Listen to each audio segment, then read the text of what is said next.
physicist.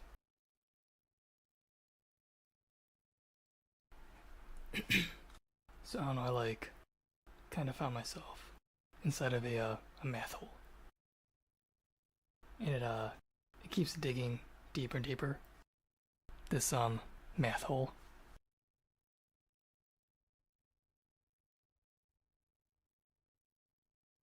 I got a shader program to finish, and then JavaScript engine, the game engine, and then time scheduler.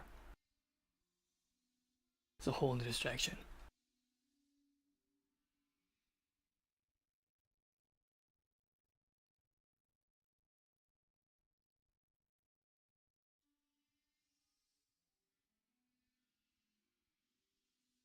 So basically,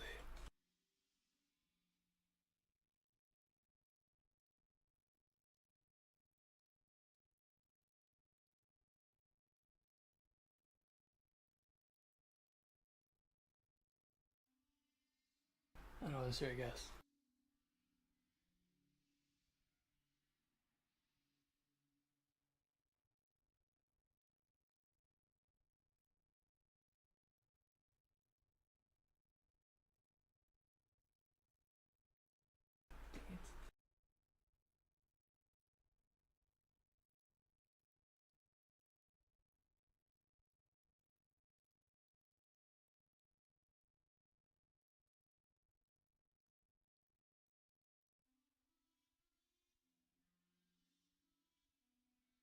I don't think it's working.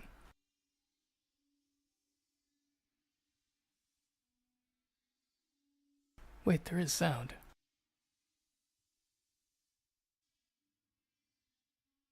Is it? It's just not setting.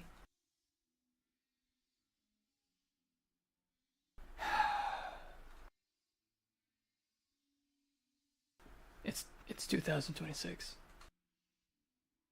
It's ridiculous. What's broken?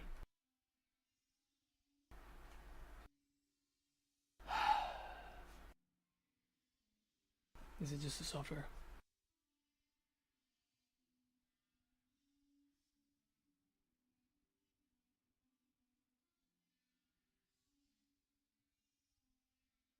It's 2026.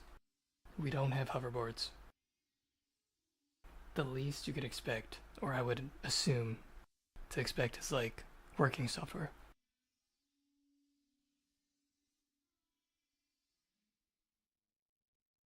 Let's try it again.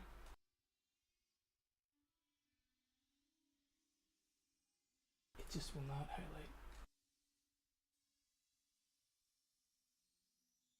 I'm selecting here. Why is it? I guess it's gonna pick the whole page.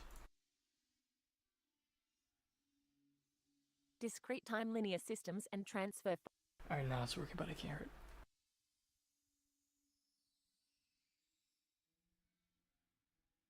Functions. This is this.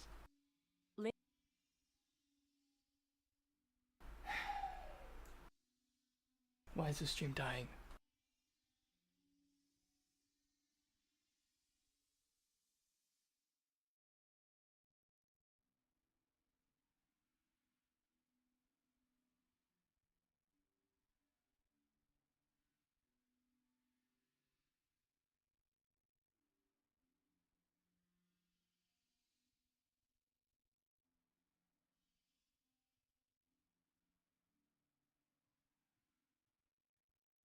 Linear system.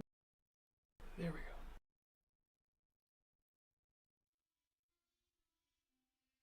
Okay, so this.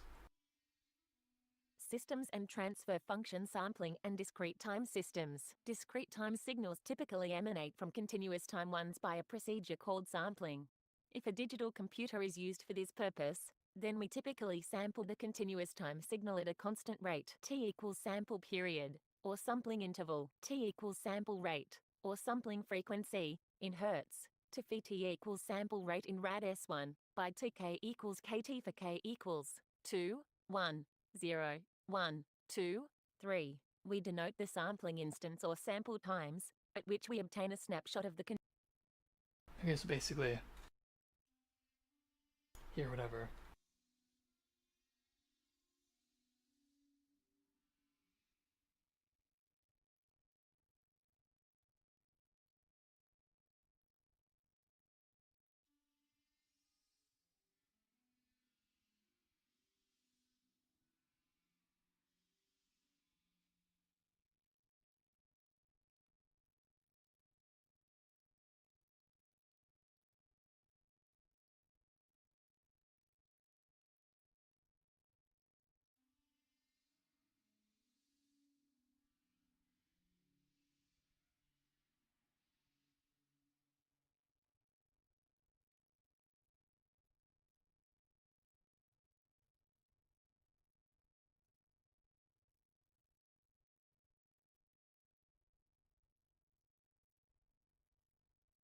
Alright, so like, I don't know, sample period.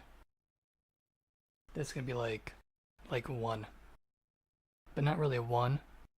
Like represent a collection of 1. Or whatever, if that makes sense. And then 1 divided by t will be how many, or like the interval, whatever, of that many per the 1 or whatever.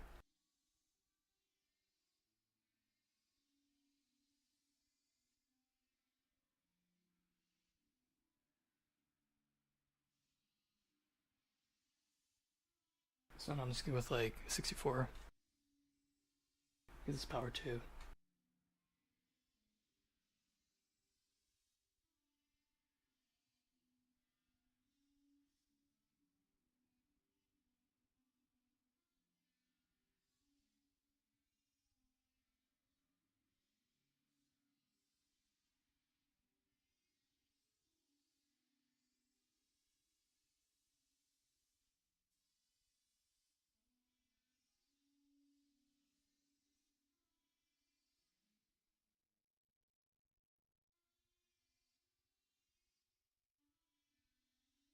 Alright, so 64 is my time, whatever.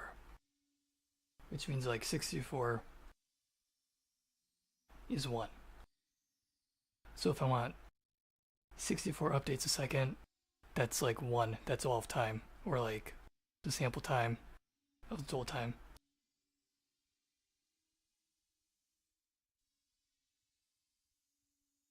Except here they do 1 divided by t. So 1 divided by t is different than this whatever.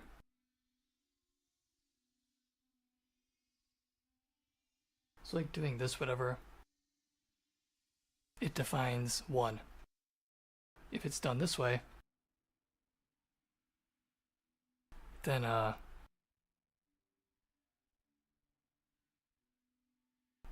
what the fuck is 1? Oh, it's determined on whatever the resolution of the actual number that represents 1 is. This is like a lazy ass fucktardery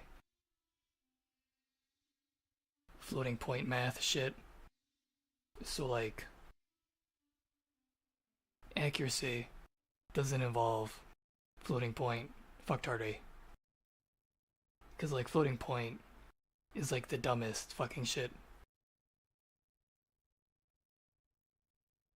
So I'm not gonna put up with like floating point bullshit. So I'm like breaking it down to like the simplest fucking, instead of multiplication, I'm using addition. Instead of division, I'm using subtraction. Breaking it down to the bare fucking minimal. So like 1 divided by t, that doesn't work.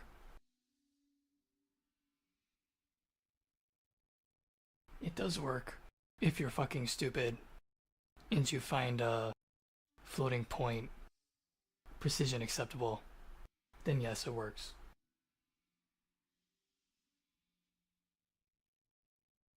So instead of like 1 divided by t,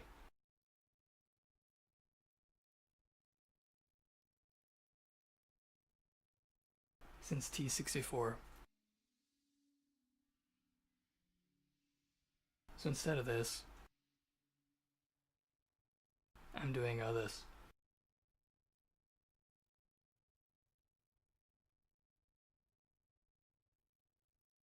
Except technically speaking, you know what, whatever. I want to like replace the one with the actual like upper bound precision, whatever.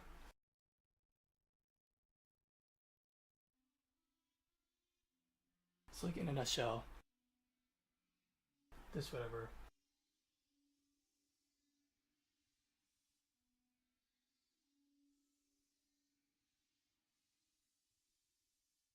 If this is like time, then I want like 64 possible.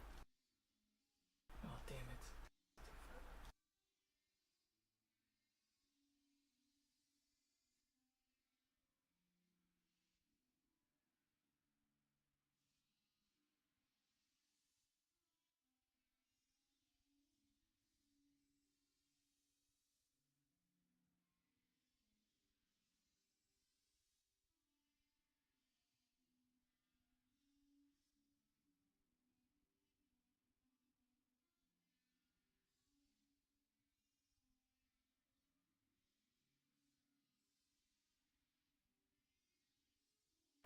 This is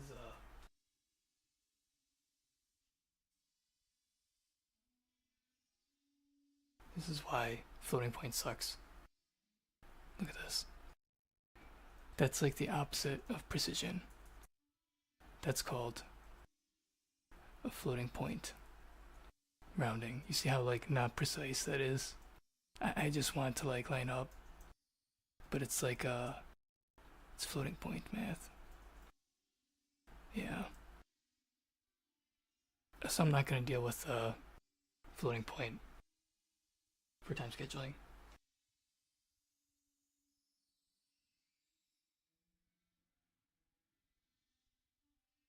There's my T, assuming this is 64.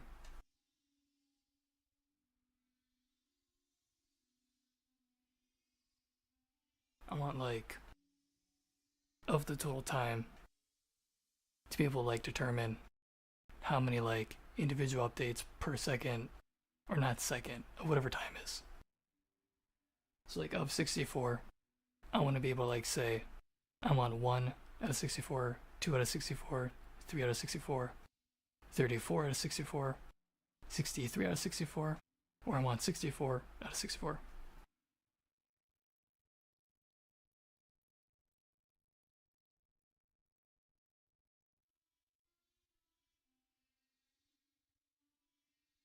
So however many updates out of that timestamp or whatever.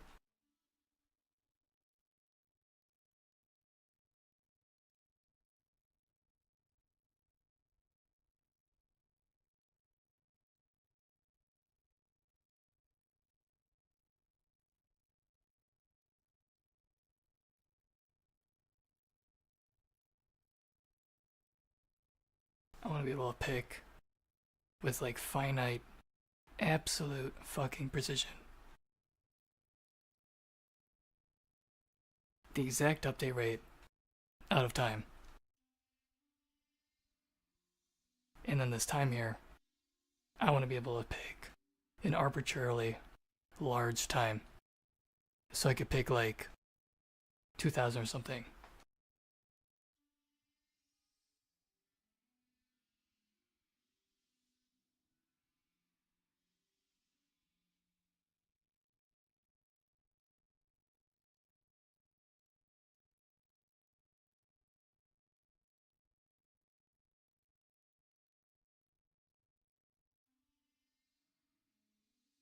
Now, can the computer handle 2000 samples per second? Possibly. But the amount of work work it does would have to be really tiny. Or not. The new... Okay, so anyways. I like have a deterministic way, whatever, to like account for this. 64 per second or like 2000 per second in like a constant time, entirely linear, with like a guaranteed number of calls of that sample rate per second in like constant time, whatever. So like clearly, if the computer can't handle like 2000 ticks a second or samples a second, then it'd like bunch up and run chunks at a time. So like there'd be chunking going on. So like I'm taking this whole time scheduling thing a little bit too far.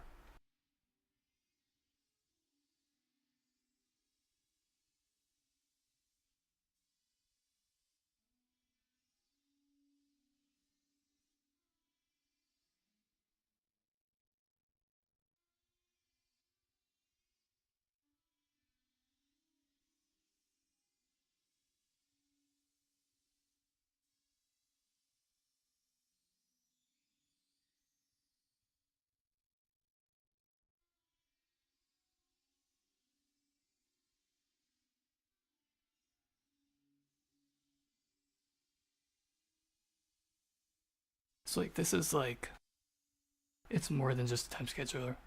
It's to be for like control flow. Because like I don't know. If you have ever used Unity, you'd expect a lot more from something called the game engine. It's not a game engine. It's like a turd.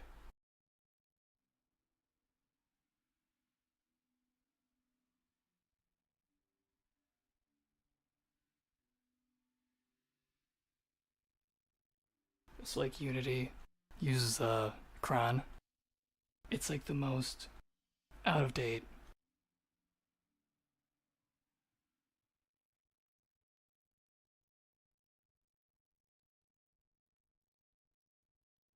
From like 1970s.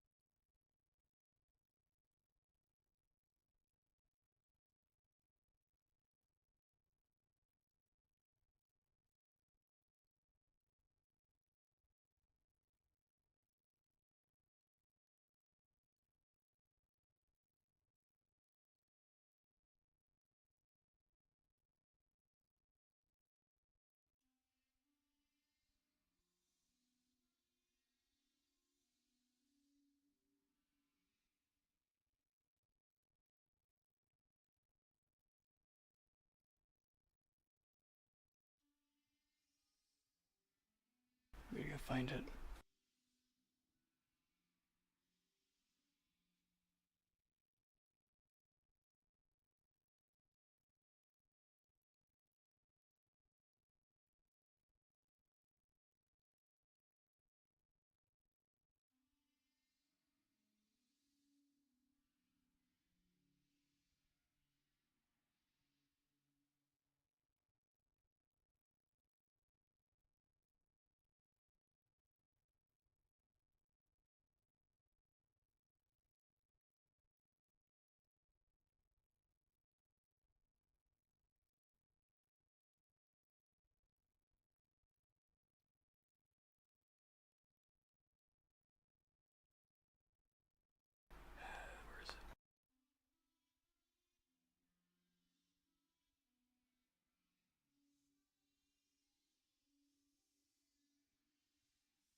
where'd it go?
Here it is.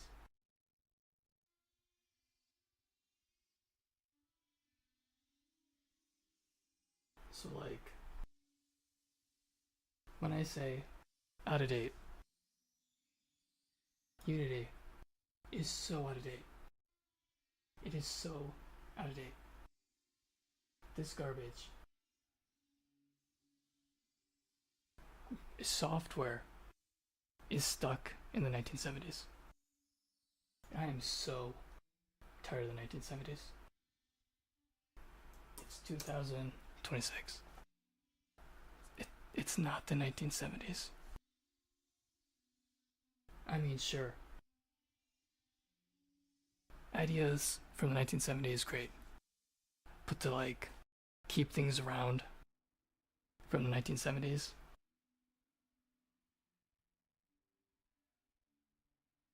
alright, so like here's like Unity, a quote modern game engine, documentation, whatever. Create a schedule-based automation. Create an automation that runs a pipeline on a recurring schedule using simple intervals or custom cron expressions. So like a game engine, whatever. What you would expect is something like this. So I'm gonna set up, or I'm setting up whatever. I have like a subject, an observer, whatever. For like the subject of observer, was it event model, whatever.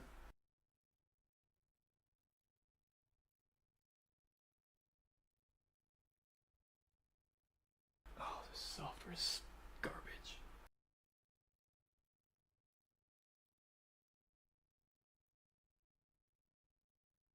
Just restart it when it stops working.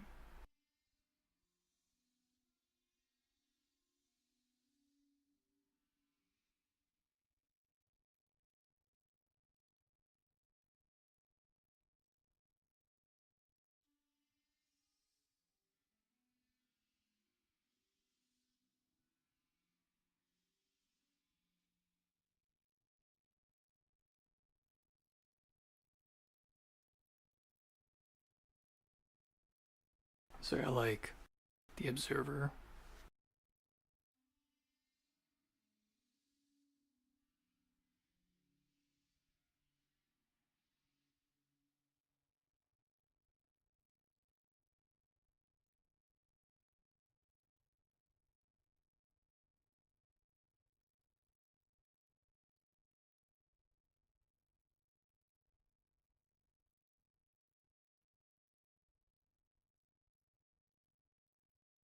And the subject. It's like the observer, when it like views a subject, it's like another time frame. So it could have something running at like 64 FPS or like 2000 ticks per second. Maybe this one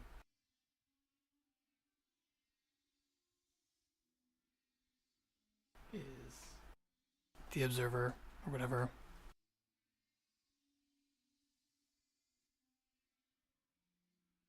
This one's a subject.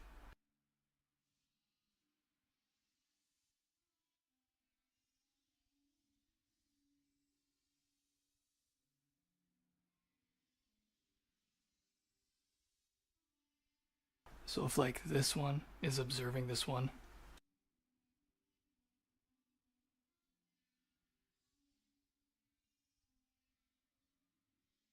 where it's like viewing the 2000 tick per second is like a window, whatever. So it's like viewing it, whatever.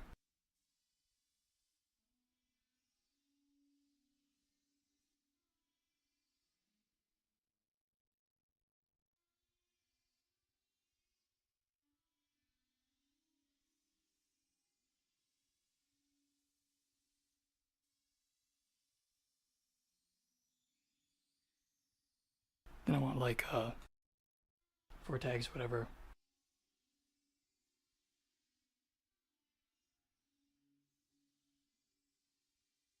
To like pick how it's gonna be viewing the subject, whatever. So it's like view it as like real time, where it's gonna like run 2000 ticks per second. Just raw dog it. Not like pause, not delay, just play whatever is being observed.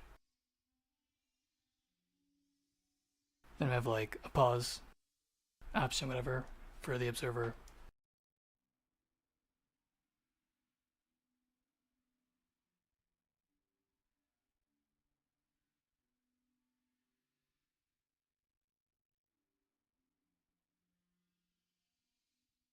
And the pause option would be like for the observer to pause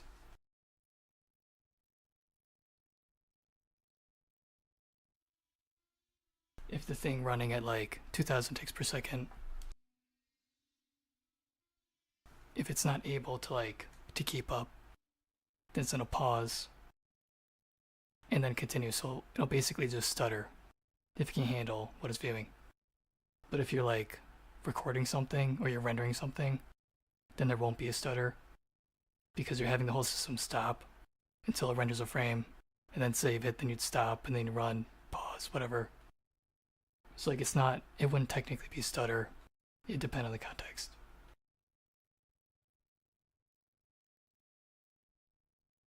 And then sync or whatever.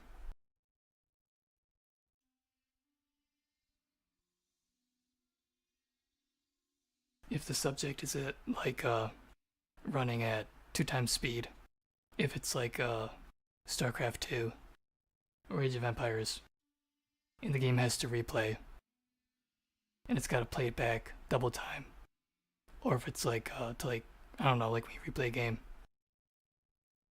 the sync option means the observer would be like set to like whatever speed the subject is running at, because it might be at like 2000 ticks a second, but it might be multiplied by a scalar amount.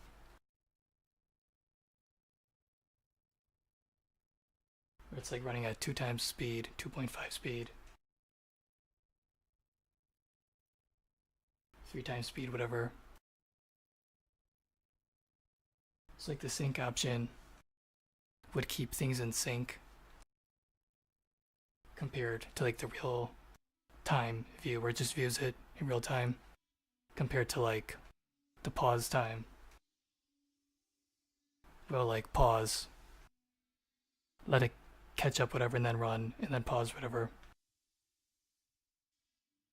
So I have like those 3 different ways to view the game object or whatever, or like game scene or whatever it is.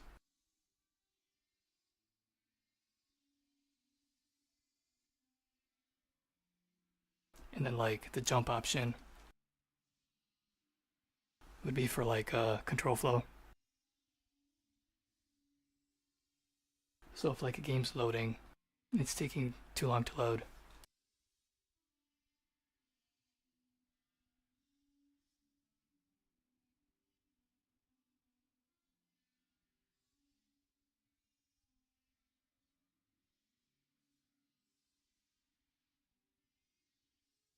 then like the observer frame would like repeat.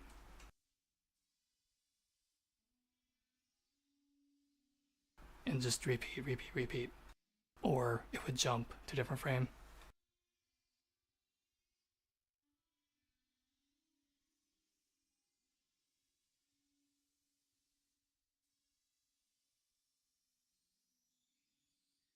And that frame could repeat. Or like jump to another frame.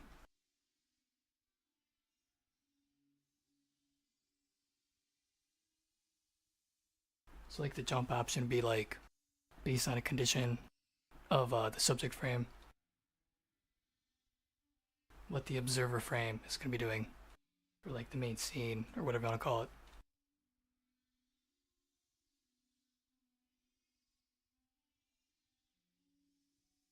So like Unity has scenes.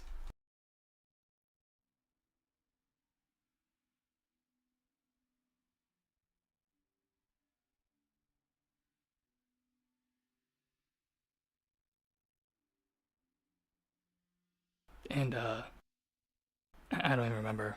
It just fucking sucks. It's just like the dumbest shit.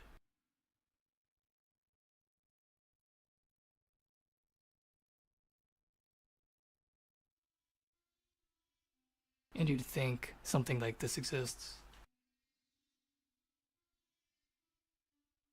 But it doesn't. In like game programming, it really fucking blows.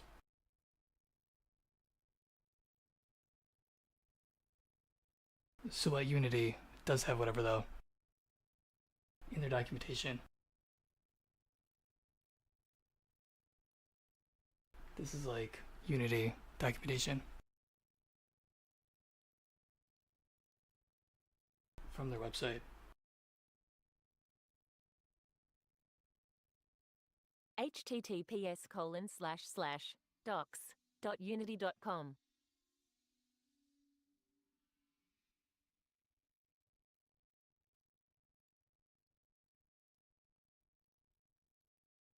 And then they're like, here, whatever. Create a schedule-based automation.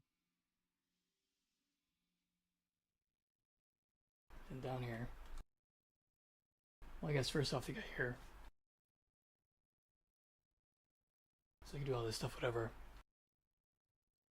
Go to the Automations page, select plus Create Automation. The Automation Configuration wizard opens. Select Schedule-based Automation.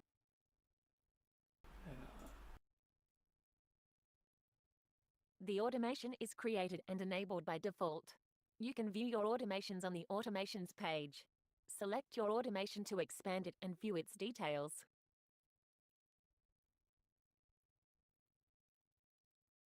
The schedule form is the default method for configuring a schedule-based automation.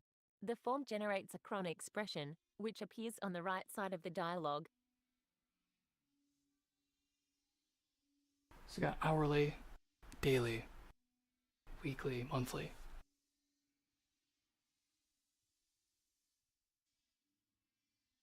You can select one of the following intervals: hourly, daily, weekly, monthly.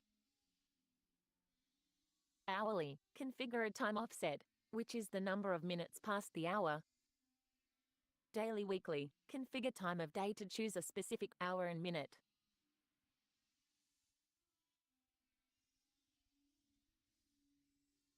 So that kind of be like 1 divided by time.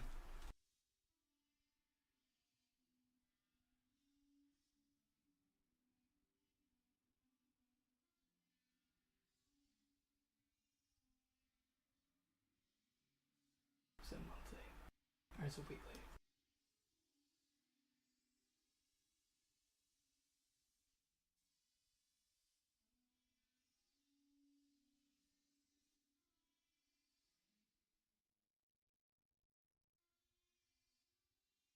Would that be it? 7 days divided by time. Well, that's like the opposite. So it would be like 1 divided by 7 days, whatever.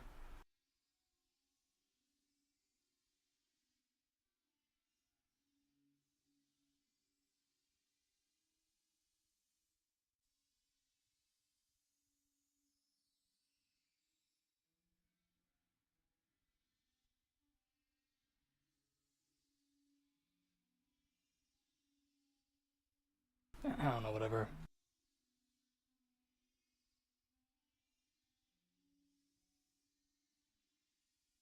Not seconds. Hours, days, weeks, months.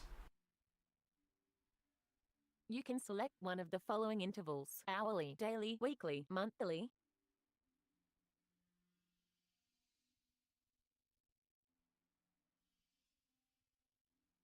And then you go to here. It's like, oh, what's this? 2. Cron expression.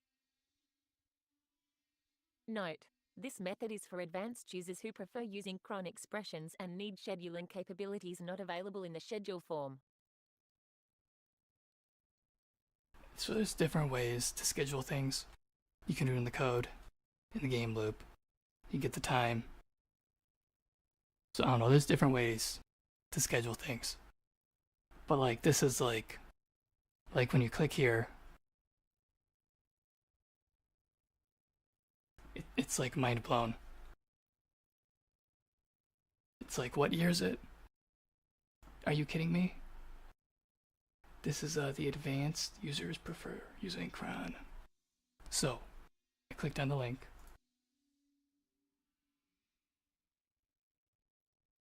Yeah, cron. Oh, what year is it? Oh, it's 2026.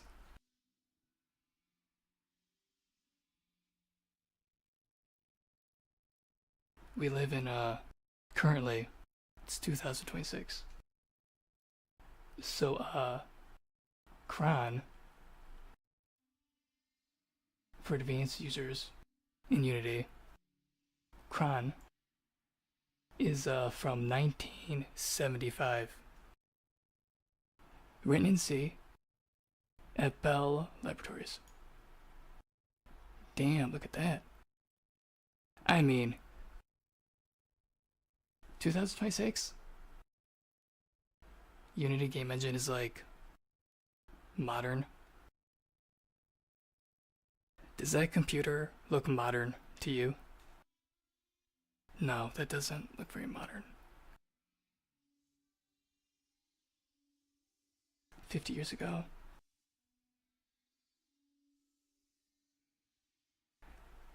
For the love of cheese. This modern stuff is so fucking outdated.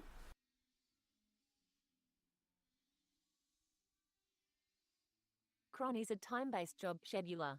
A scheduled job is known as a cron job. 1, 2, 3, 4. Although typically used to automate system maintenance and administration, it can be used to automate any task. Cron is most suitable for scheduling repetitive tasks, as scheduling a one-time task can be accomplished via at.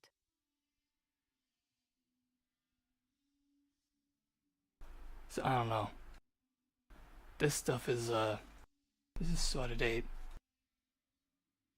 It's fucking ridiculous. How the hell? Freaking 4th BSD edition. Stuff is so out of date.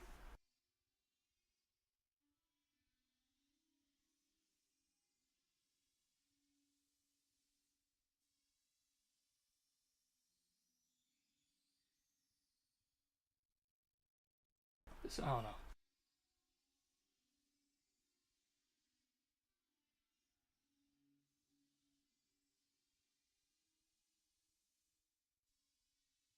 I'm setting up stuff like this. And it has a scale time. Scaled up, scaled down. And it's getting kind of complicated.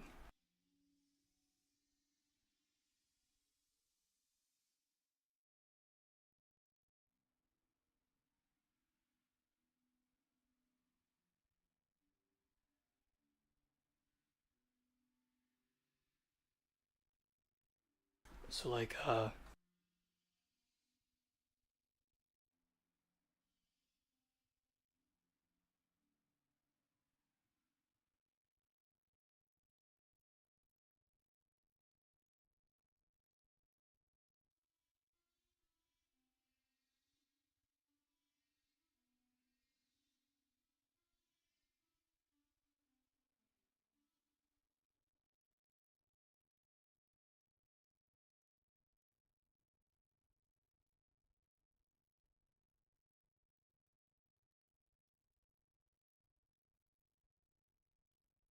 if you look up like Sumerian math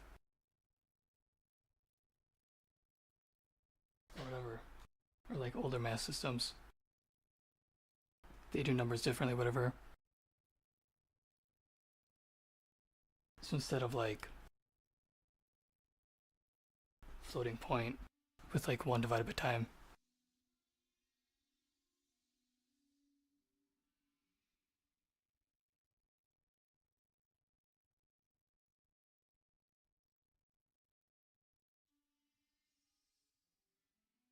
where like 1 is a subject to whatever the heck the precision is.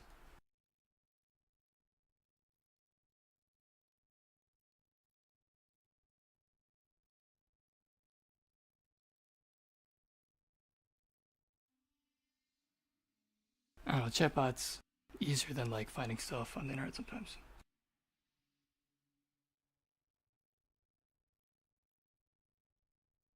So this is like, I don't know, early Sumerians were reciprocal based.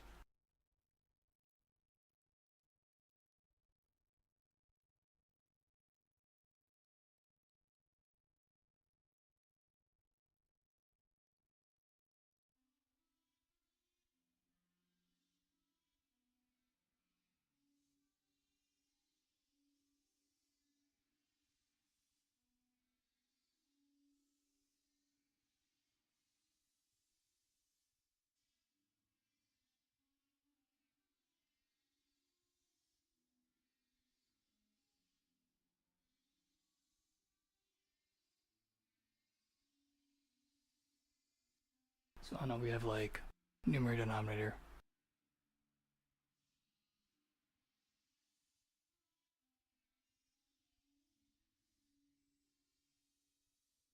They set things up in like ratios, whatever, not fractions.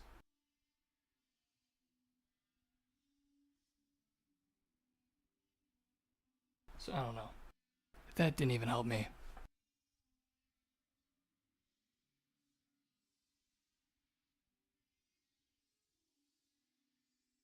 But kind of like that, I have like a ratio instead of like a fraction, whatever.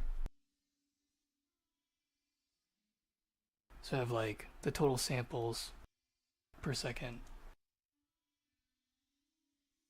Oh, this software sucks.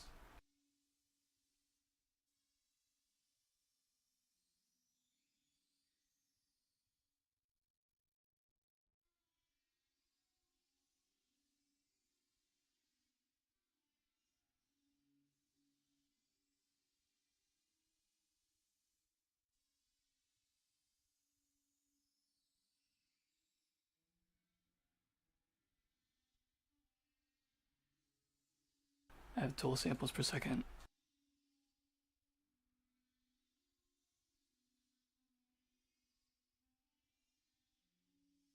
Then that's the one or whatever.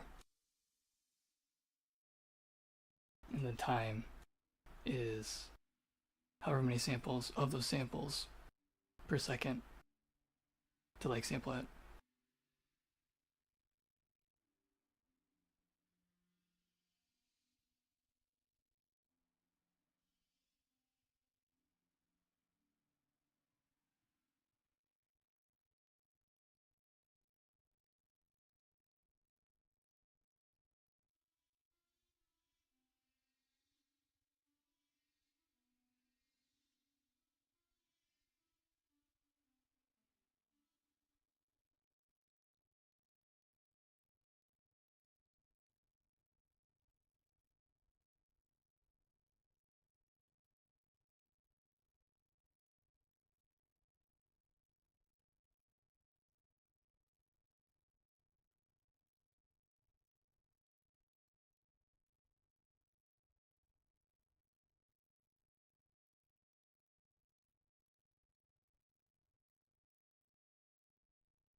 Alright, so match up if it can make this time scheduler.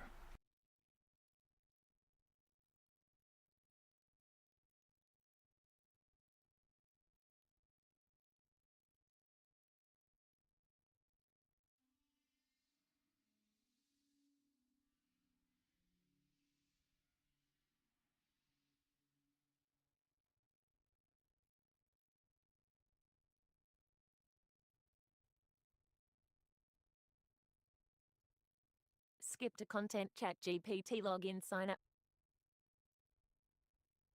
Can you make a time scheduler that satisfies these requirements in C language?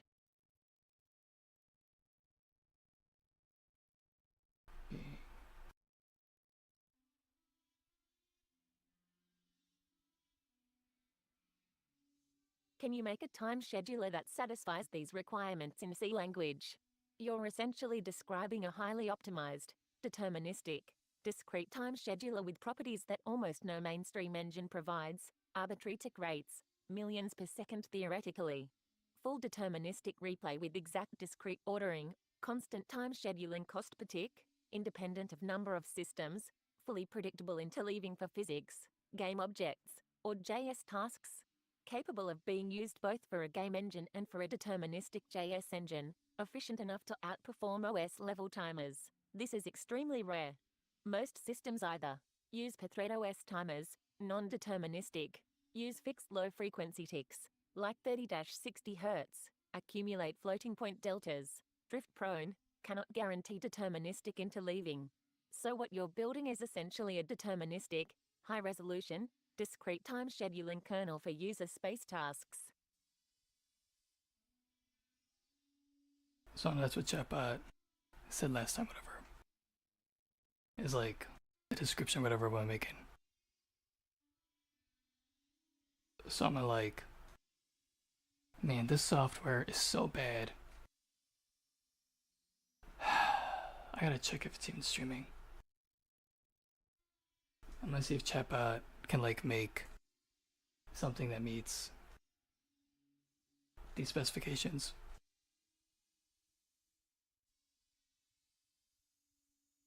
So I can like benchmark it.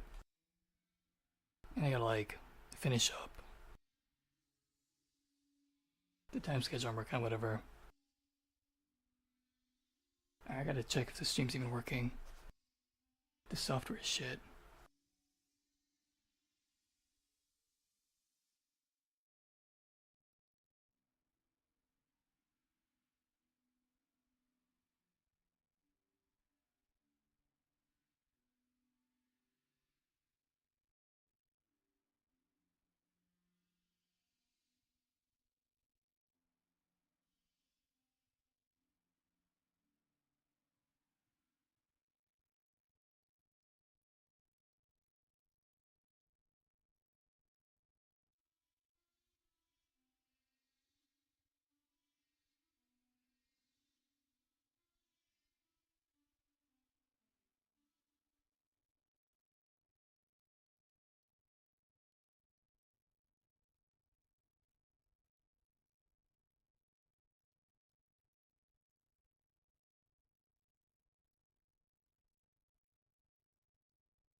Alright, so here's what chatbot says. This streaming software is so fucked up. It's probably gonna crash the computer. Building a high-performance, deterministic, discrete time scheduler like the one you've described is a very interesting challenge.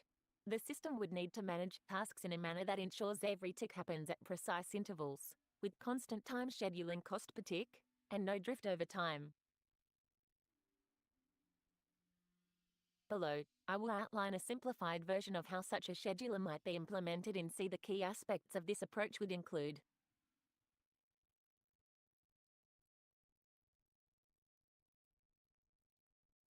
Discrete time representation, we will use integer-based time, ticks, to avoid floating point drift and ensure exact scheduling. High resolution, achieved by using a high-frequency timer with system clock, and scheduling tasks at arbitrary tick rates. Deterministic replay, we will store the tasks in a predictable queue and replay the exact same sequence of tasks for deterministic behavior. Efficient interleaving. What? It's gonna save every single interval to a freaking data array and like replay it? You freaking kidding me?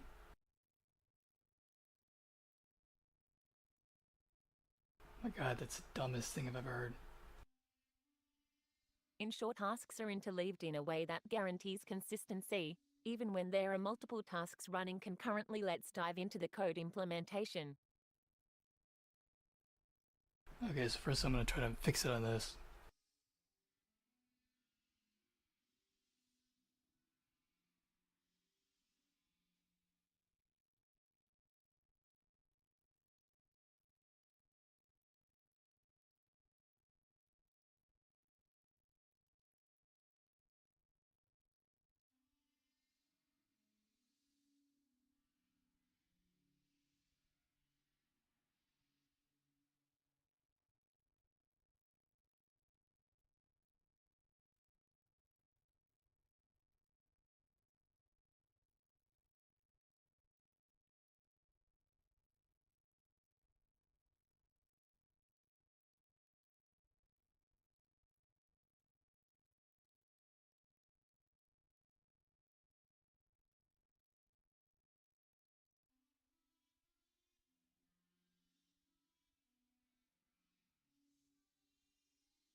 Alright, so I'm gonna chat about this. I'm gonna give up on chatbot in a minute. This thing is so dumb. This deterministic replay, we will store the tasks in a predictable queue and replay the exact same sequence of tasks for deterministic behavior. What? No? Regenerate that output. Do no record then playback time. It needs to be a system that deterministically runs, not pre-record to do a cheap playback in that order. Holy cow, what a crappy sneaky way to not satisfy the requirements.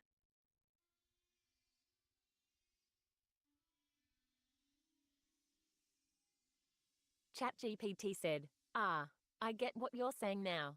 You're asking for a true deterministic scheduler, where tasks are scheduled and executed based on discrete, time-ordered ticks that always follow the exact same sequence, but without recording and playing back events after the fact.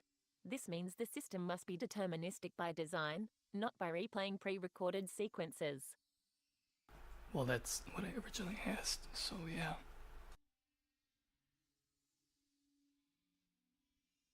Why is it saying we?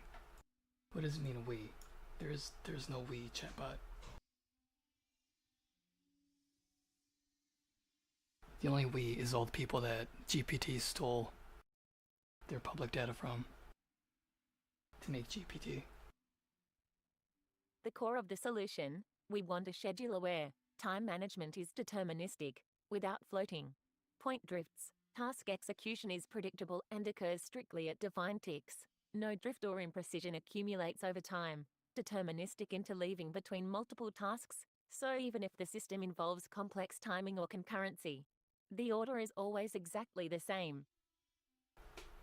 That's what I asked.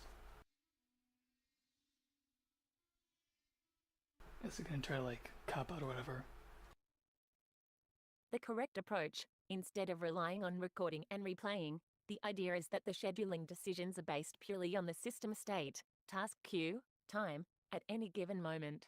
If the system is initialized in the same way, and tasks are scheduled with the same parameters, the behavior will always be identical, without relying on a playback mechanism. Exactly. That's what I was asking. It took like what, 3-4 paragraphs to like restate what I asked. Okay.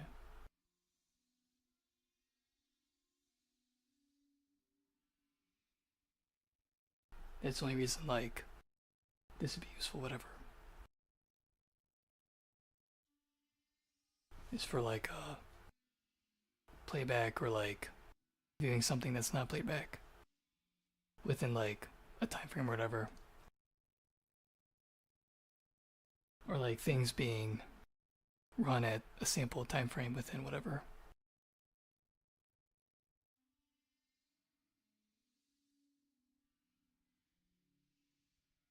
I'll revise the design to meet this true deterministic scheduler requirement without unnecessary cheat mechanisms like playback or recording.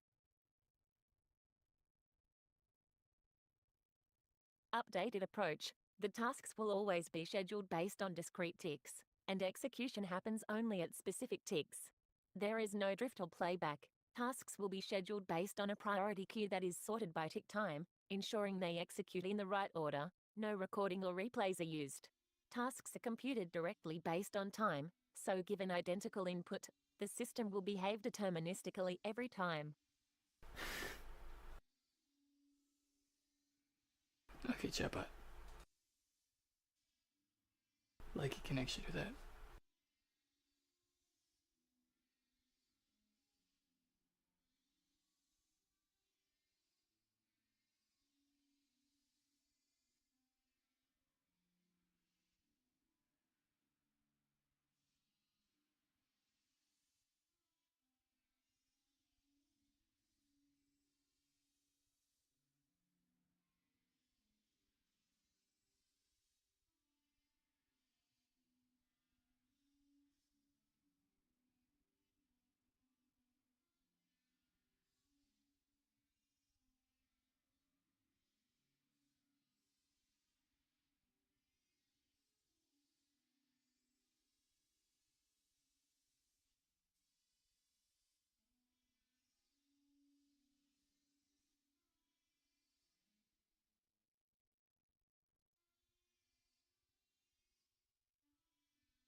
The same code at output last time for something similar.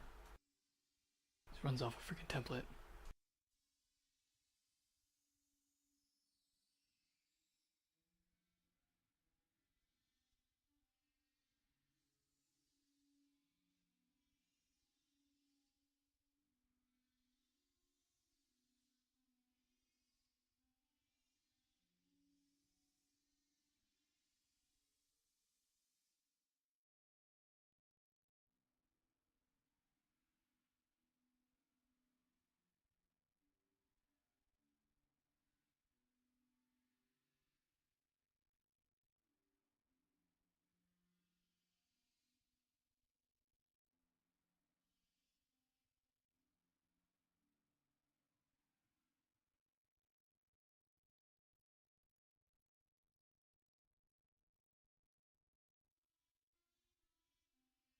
This is run the scheduler in a loop.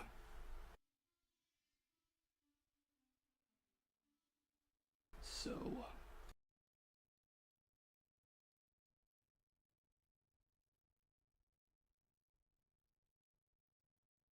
Where is it?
Does this thing run one tick at a time?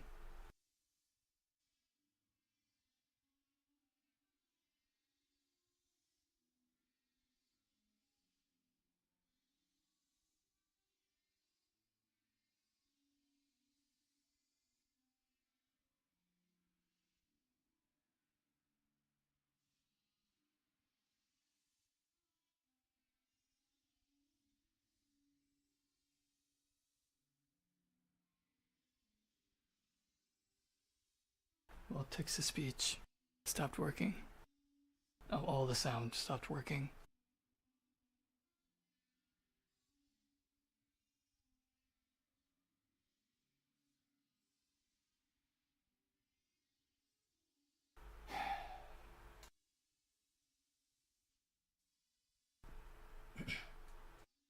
This is this.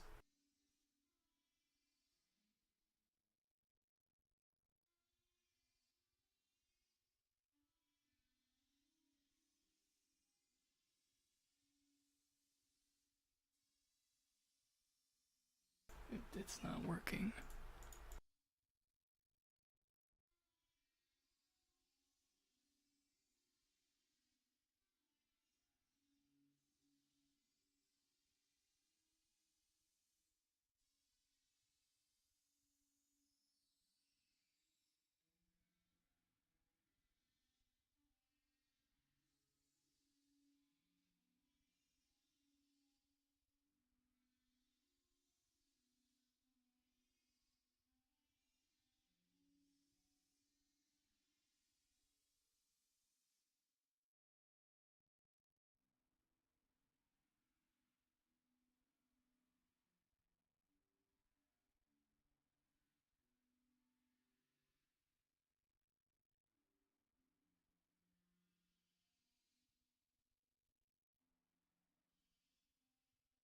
Yeah, this doesn't work.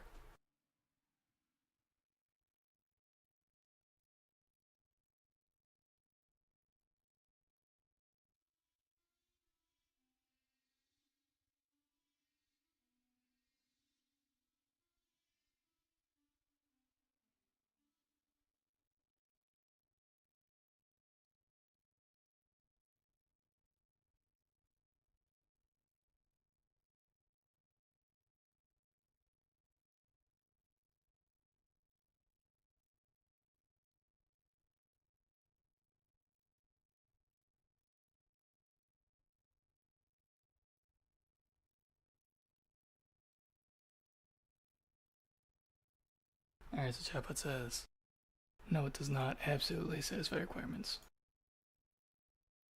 It says,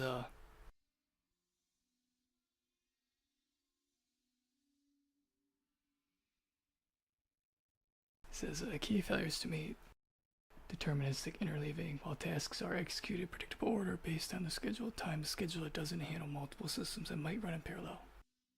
Or concurrency if you had, say, multiple systems or tasks. So, I don't know. It's efficient handling. Scheduler's task removals linear 0n due to the way blah blah blah blah. System handle millions with constant. This is not optimal. Yeah, no shit. The scheduler would need to be able to efficiently remove tasks and find the next one in constant time. Blah blah blah blah blah.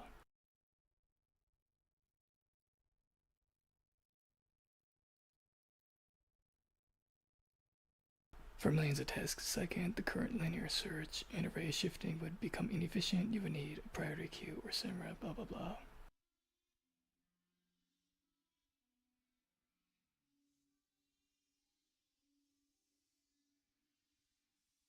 So it doesn't satisfy what I asked. And it's probably not going to do this well. It doesn't do anything well.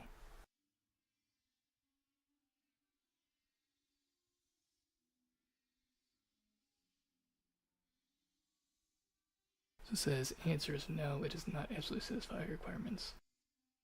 In the context of extremely high frequency task scheduling and complex deterministic interleaving. It says, would you like to see a more advanced approach? Yeah, no, chatbot has nothing to offer to see. Other than everything it took from the internet for free to sell back to us. That's all it has to show.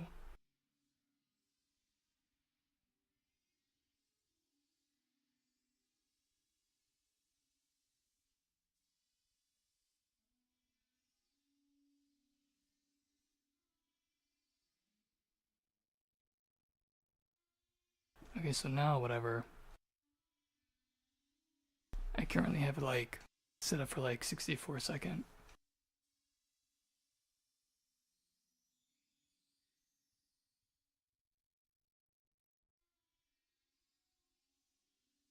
It can technically account for like different tick rates. Except that's gonna take time to write.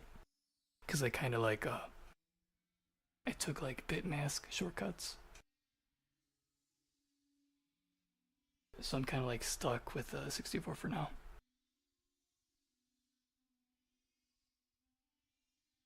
Yeah.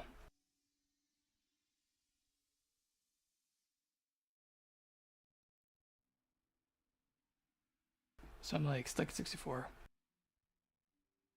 But I got the rest of it like already set up. So it's like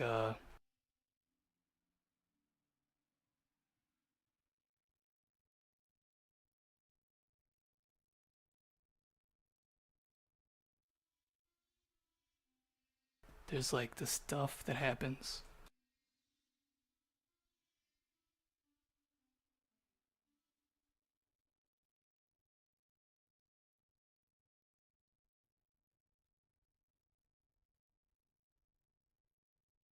And then I pass in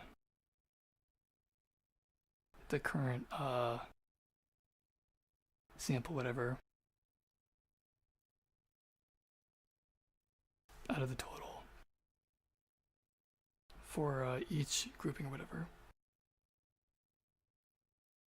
So I have to pass in like the current sample. So if it's at like 1 out of like, well, it's 64 total. But this would be like 6 per second. So if it's at 1 out of 6 per second,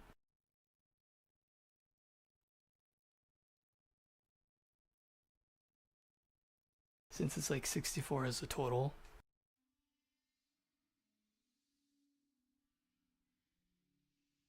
that means time whatever, since there's no there's no drift, whatever. It's like fixed interval time. It's like 0 to 63, because 64 is length. So 0 to 63 is under length, because 0 is a number itself. Which means it's going to count from like 64 is a big ass number.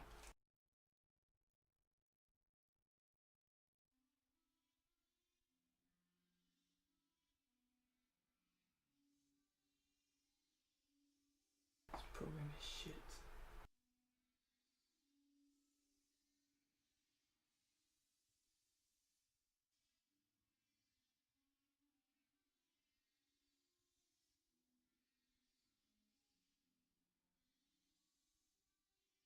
Oh my god.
It's like if it's out of like 5 ticks a second.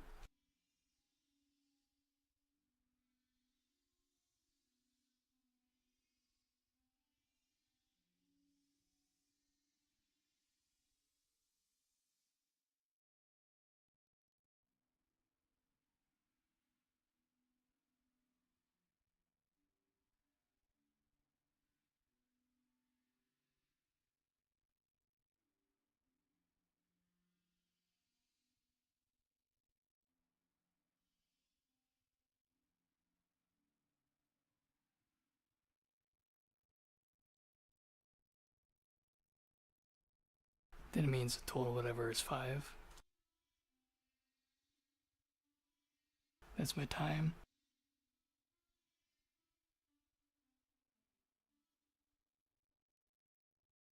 So technically speaking, there is like floating point that happens to like divide whatever and find out how many ticks. Except it's stored as like ticks whatever.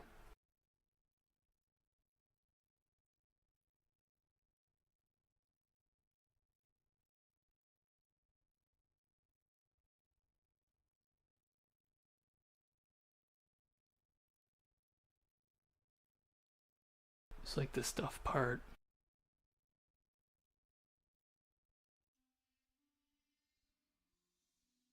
The like actual code part. That chatbot is not capable of like making whatever. That's like that's the stuff or whatever in this box whatever. That's where I've like figured out whatever. So I gotta pass in is like the current sample number. So out of 5, it's been like 0, 1, 2, 3, 4.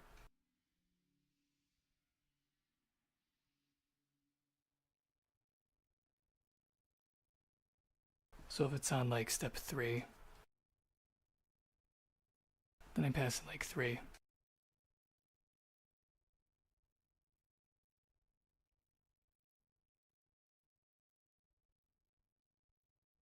And I also pass in the length.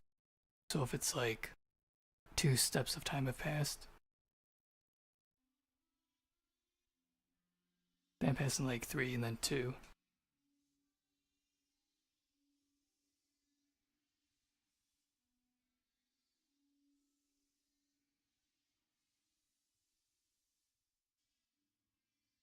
So like step length, whatever. And then there's like a multiplier to speed it up or scale it down.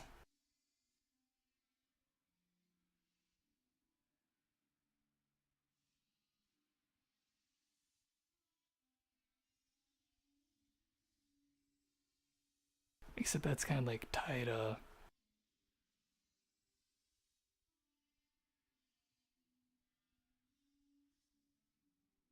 that's tied to like the time frame itself, not like passed in.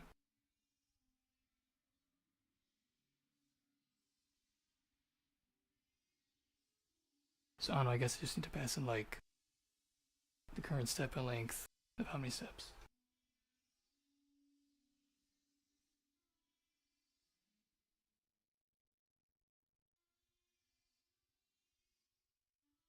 So if it's like on step 3 out of 5, because this stuff, sample time, whatever environment or whatever you want to call it, discrete time zone, whatever.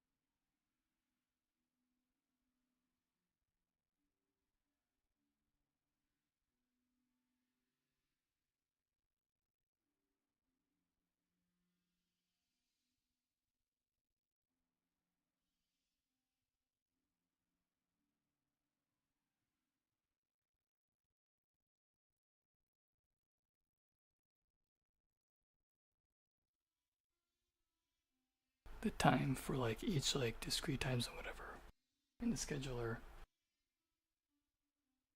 is here, whatever.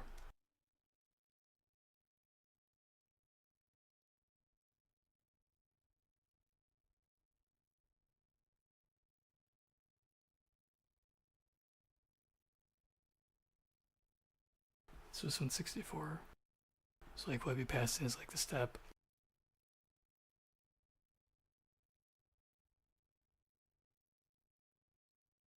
This might be like step like 20, 15, 18, 30, whatever out of 64.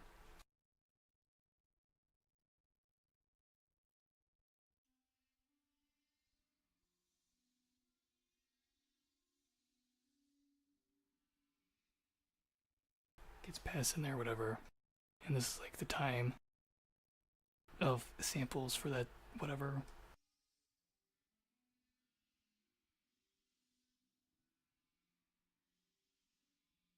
So it's like 3 separate time schedule things, whatever.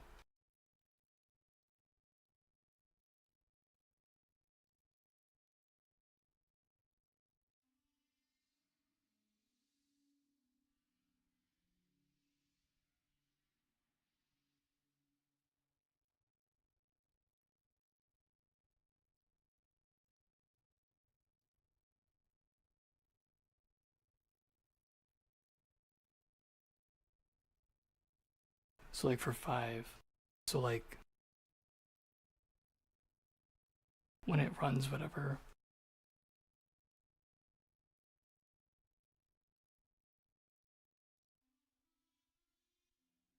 if I schedule things from top to bottom, where like the fastest things are run first,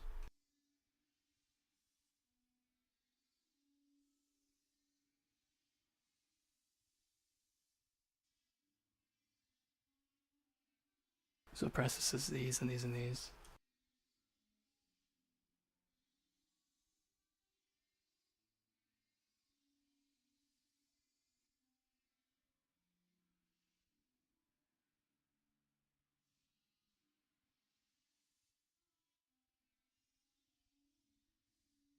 If there's like multiple things at like 64 FPS, like different time zones.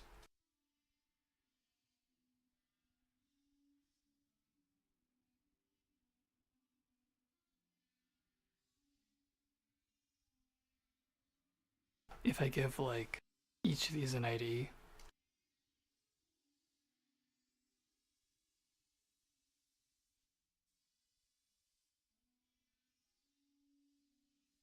and then I pick like a deterministic ordering where I always shuffle the IDs, whatever, in ordering where the smaller are first or the larger are first, whatever. Then when it runs, it should be possible to have like any number of like time schedule things in any collection from other things just like thrown together, whatever, to be run, and then always execute in the correct order, as long as like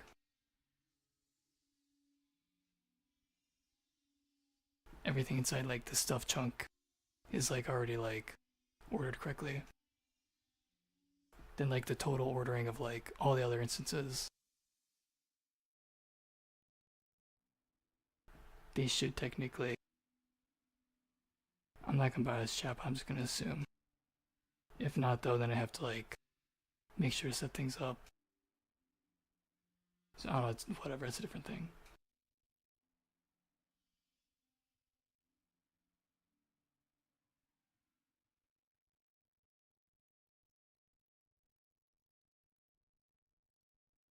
So like if it's on step 3, whatever, length is 2, then it's 3, and 2 steps, whatever.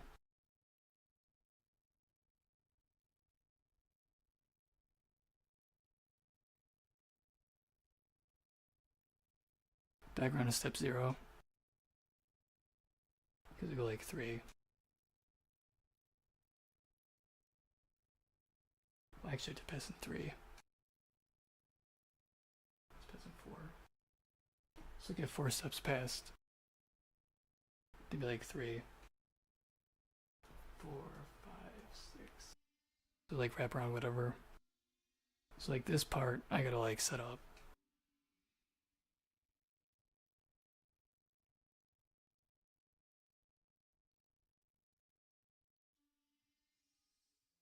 I got this stuff already set up. I'm like stuck to like 64 for now. Because it's power 2. It's easier to set stuff up with power 2. But later on I'll like tweak and adjust it. I can like set up for like 5 or like 2000, whatever.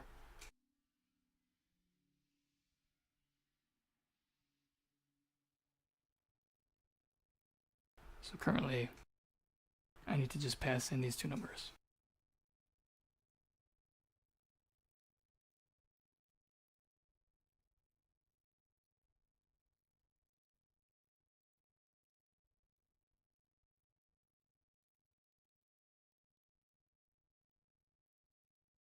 And right now I'm passing in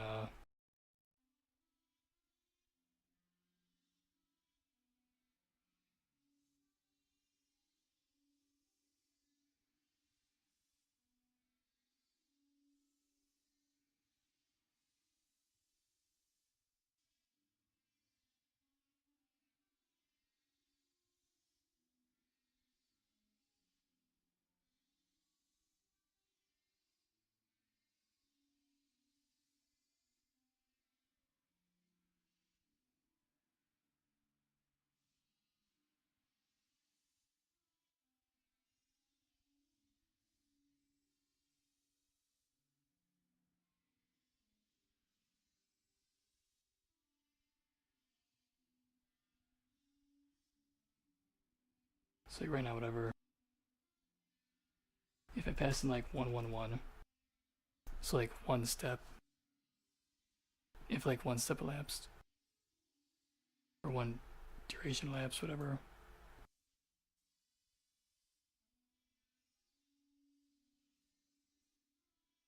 then like the current base number, whatever, should accumulate to like 0 1 2 3 4 5 6 7 8, whatever.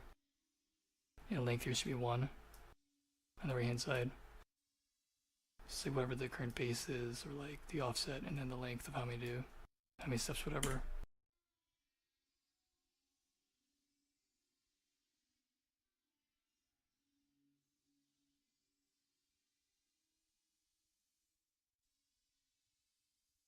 It's like that works, whatever. It's correctly accumulating like 0, 1, 2, 3, 4, 5, 6, 7. And length is 1. And I was like, oh, I'm almost done with this.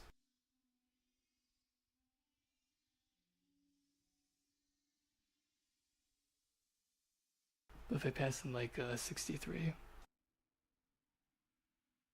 instead, as like the first one, because it's kind of set up to like 64 right now. Otherwise, I pick a smaller number to test with, because this is really annoying to test with such a big number. It'd be better to have like a smaller sample case. But then I gotta like rewrite stuff, and that takes time right now.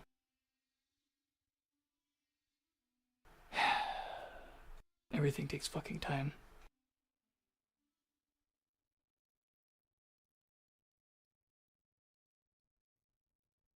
So when I do this, whatever, the base should start at 0, then end up as like 63, and length should be 1, whatever, because I'm passing in 1 each time. When I run it,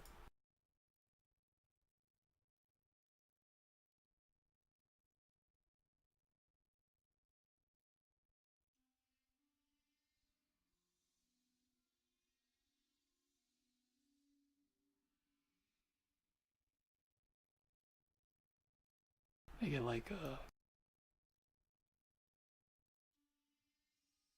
0, 63, 0, 1, 2, 3, 4, 5. The length here, that's not the right length. I passed in 1, not 65. So I like mixed up on the variable somewhere.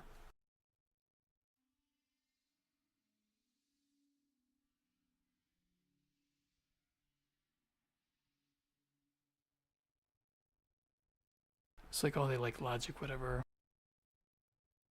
behind the scenes is figured out.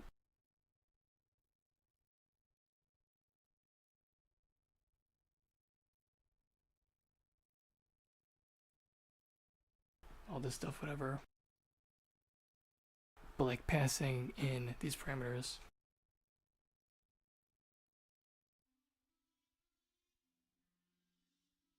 since I like changed a whole bunch of stuff in here, some got messed up somewhere. I'm tired of doing this. So I gotta figure out passing these stupid numbers.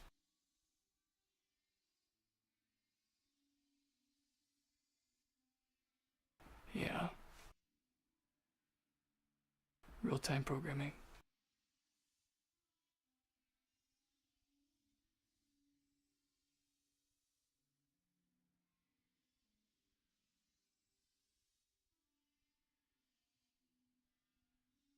And then when it runs whatever, I'll be able to like do this, whatever.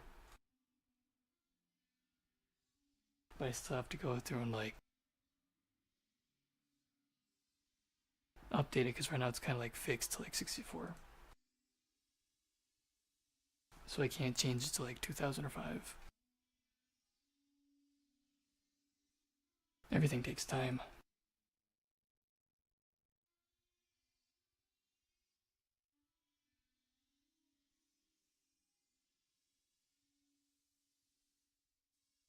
And I wanted to like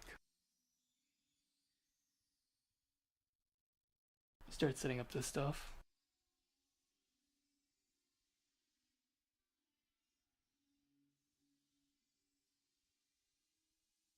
But I can't yet.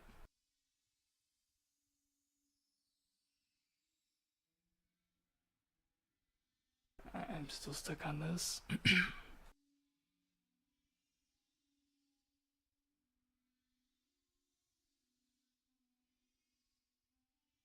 And I gotta like deal with this. Like the most uncomplicated, the simplest part. it's like the simple things that become like really freaking tedious. Extremely tedious. I am so tired of this.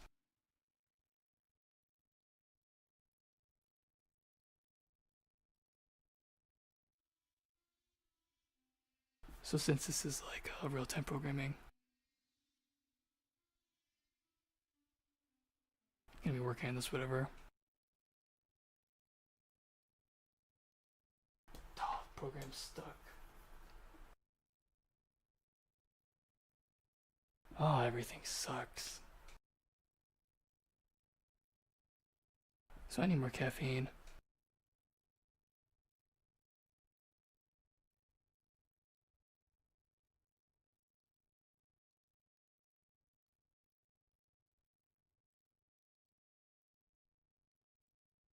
So I gotta like fix this whatever.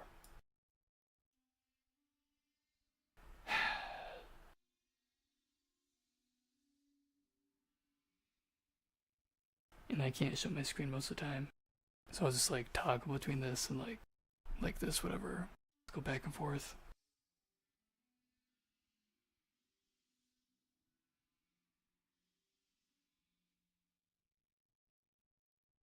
I'm so tired of this. I want to get back to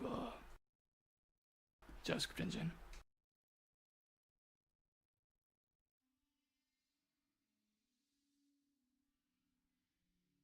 I'm gonna get more caffeine. Then solve this whatever. Real-time programming. Whatever that means. Freaking time.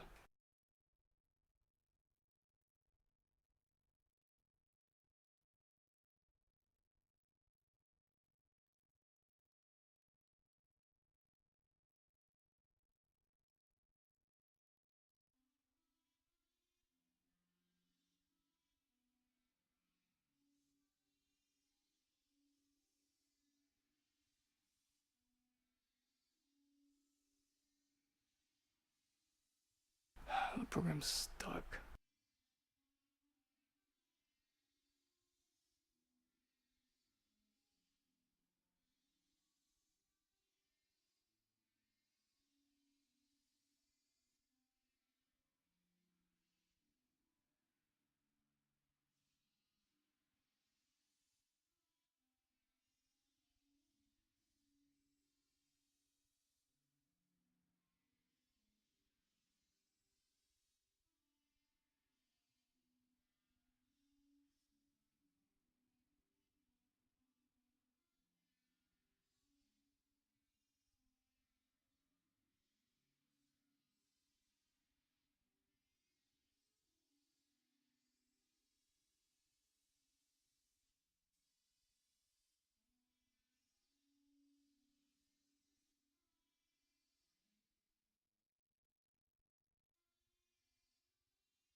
I kind of thought, I'm like, oh, I got it all figured out.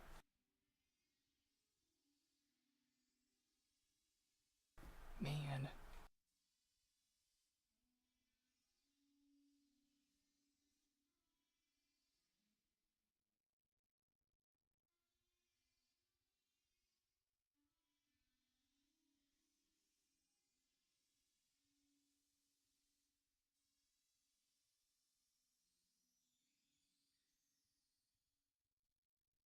So like sync. So like pause whatever. Pause mean like anything that's like lagging or not up to date, it would wait, then update.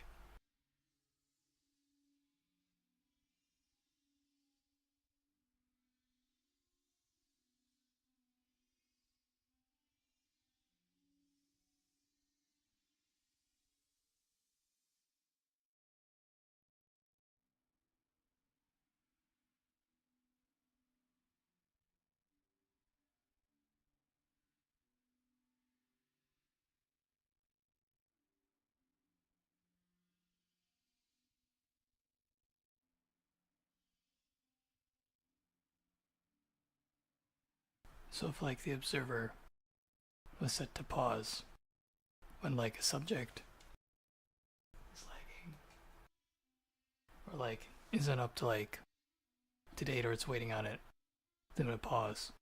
So like if this subject is like delayed, it'll pause. Or this one. Or whatever's in like the list of things that the time zone or schedule or whatever is observing, the frame or whatever, the scene. So if there's multiple things in the scene, pause works. Except sync. Dang it.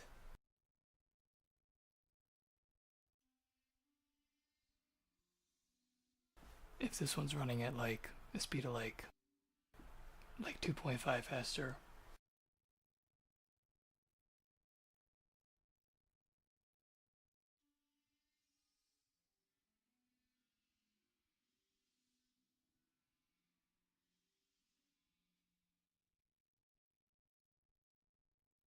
then it'd sync to that.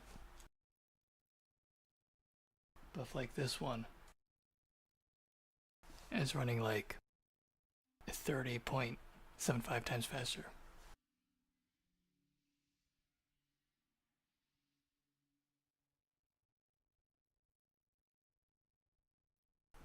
which one does it sync to?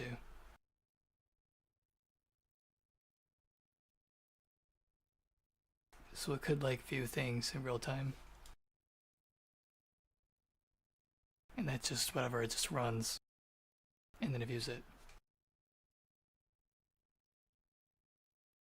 Or it can like pause or stop time. So if like the observer, the subjects, whatever, they lag, they're not caught up to real time, then this will just kind of like pause for a second. Or until like things catch up, then continue and resume. But the sync time,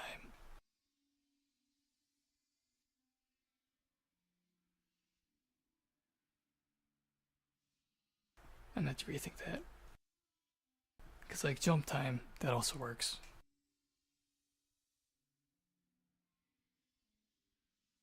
I could say like if subject A whatever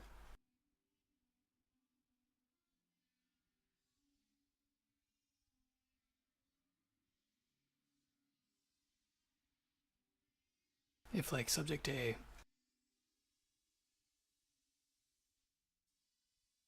collects like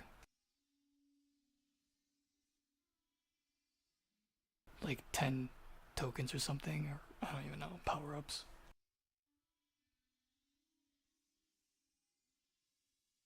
then it'll like jump to like a different scene or observer.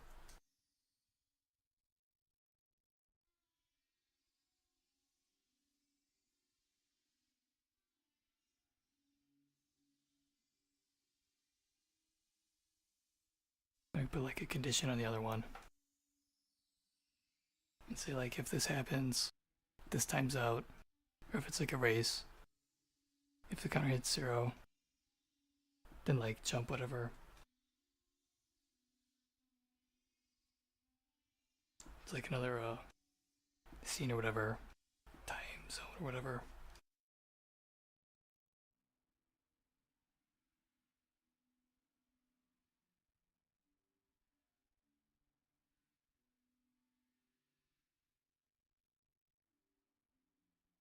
Well, the arrow would go to here, whatever.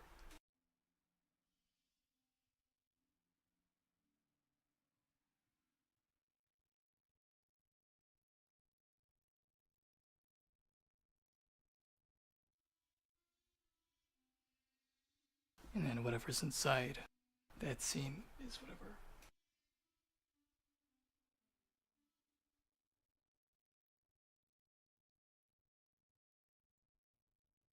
It's like the jumper control flow works. Except sync. Ah, man.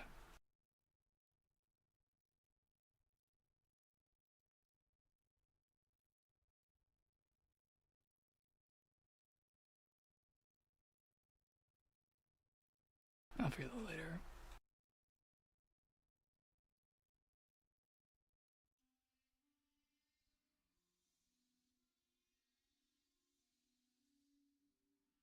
You gotta like rework the most boring part, the input.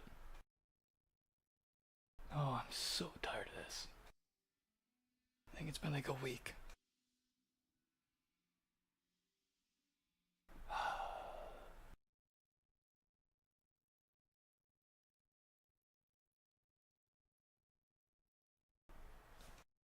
I figured out so much shit. Set stuff up. I gotta like spend my time on like the most boring.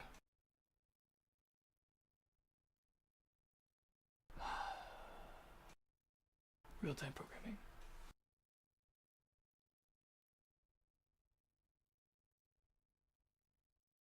So gotta like,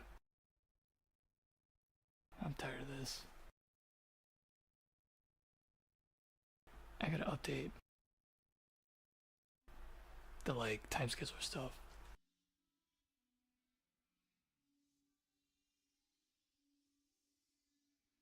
To like match the arguments passed in. Cause somewhere something's named the wrong thing. It's being assigned to the wrong variable. I gotta rewrite it. Oh my god, I'm so tired of this.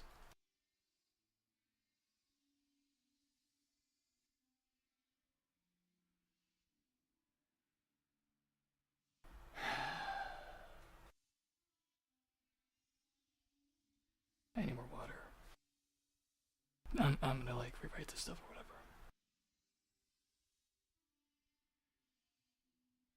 Real-time programming. Fuck everything. This does not end.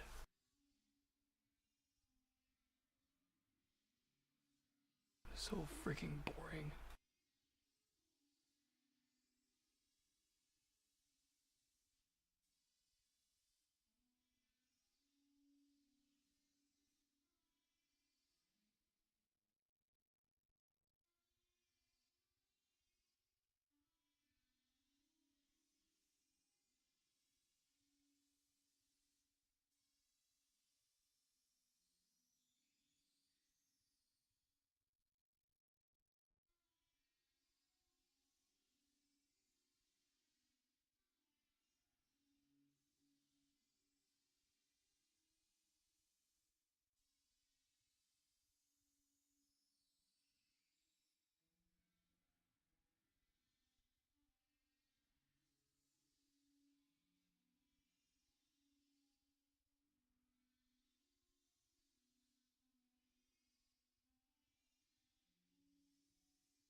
It's like one thing.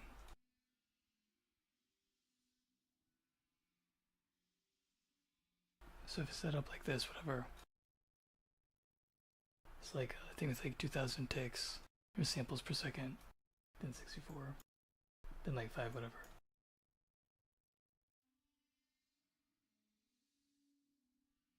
If I make something of like a sample rate of 0,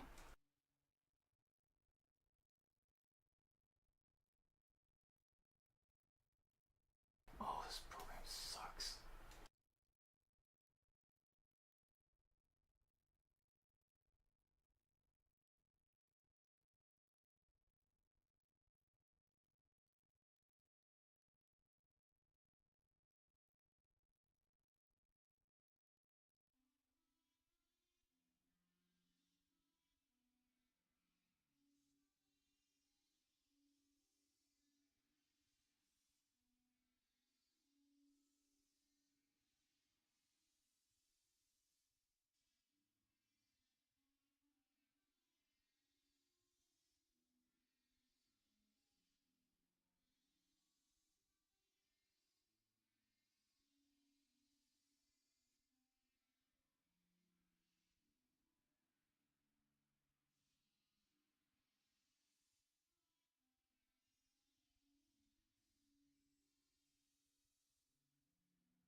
If this is at like a sample time of 0,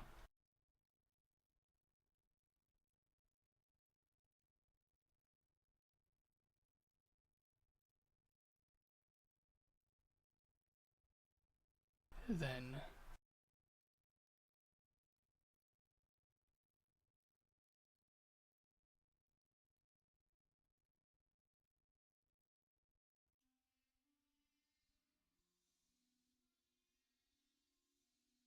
there's 0 samples per second.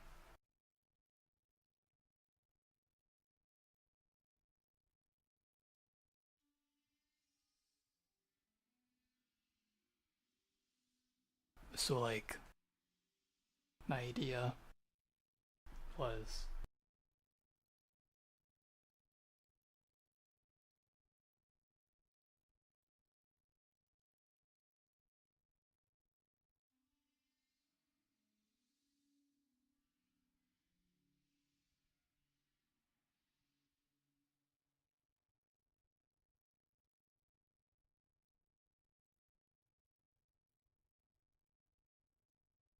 use like sync or whatever, then like if the subject thing pauses,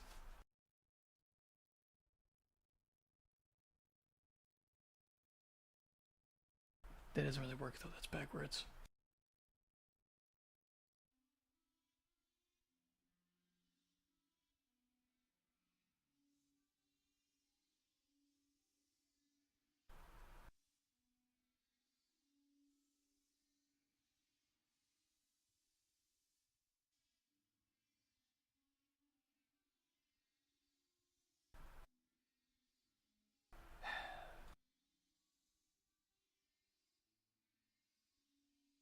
There has to be a way to like logically simplify this.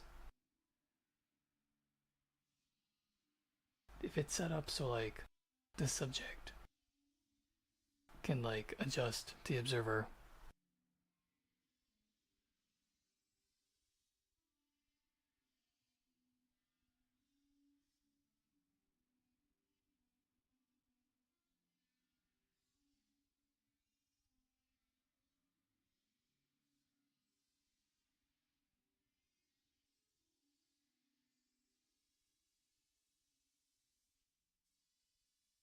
so if I like set the observer to like sample rate is 0, it's like pause the game.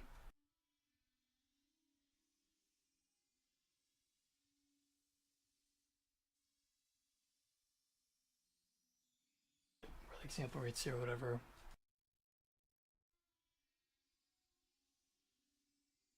Then like all the subject things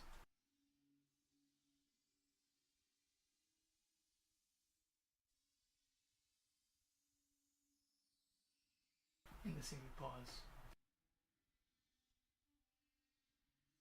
But then they're like observing the subject, which is the observer.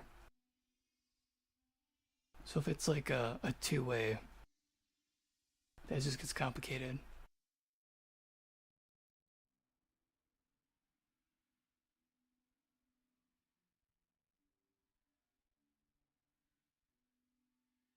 I gotta rethink that then, damn it.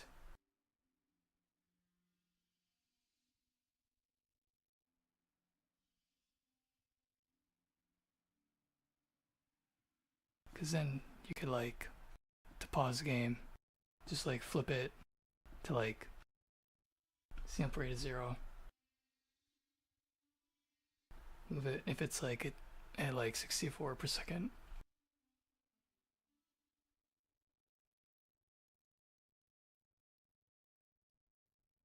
Swap it down to 0 per second. And everything inside would pause.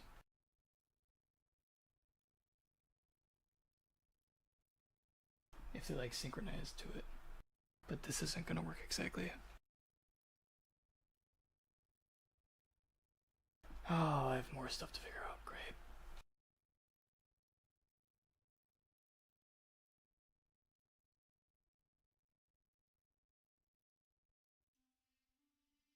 Mixing like control flow with the time scheduler.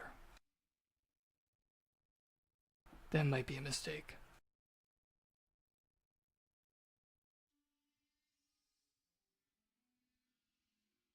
Unless they can simplify it. So I'll figure that out later.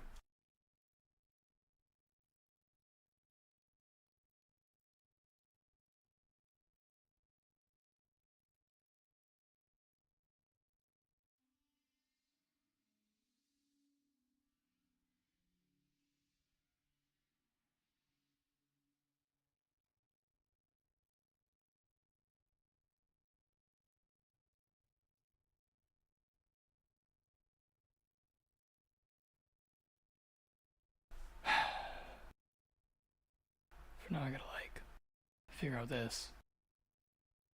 Damn, this is so fucking boring.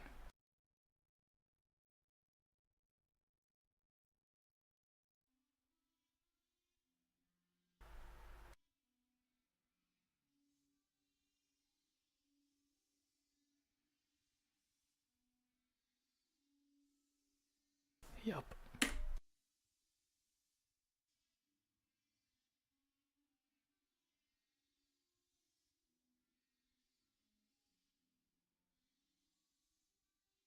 It's a whole lot of effort if I gotta like turn the screen on off.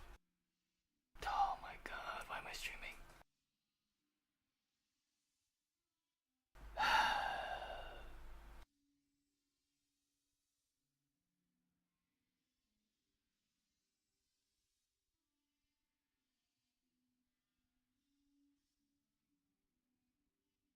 Real-time programming.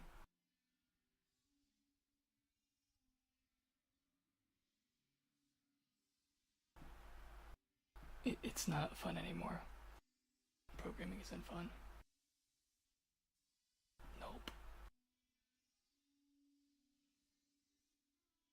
I'm gonna figure this out.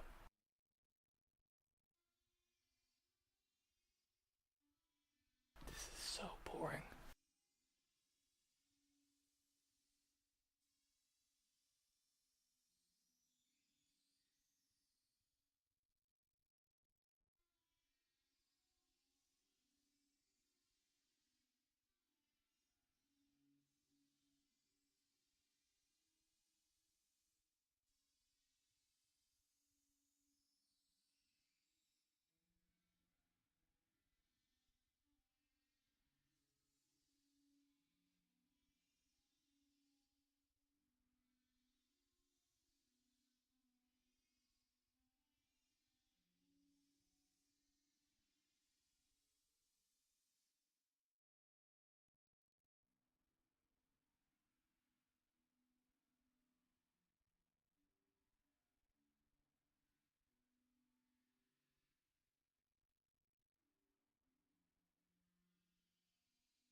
once this is running, and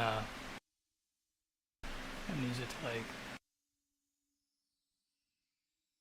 like simply handle updating these rotating quads.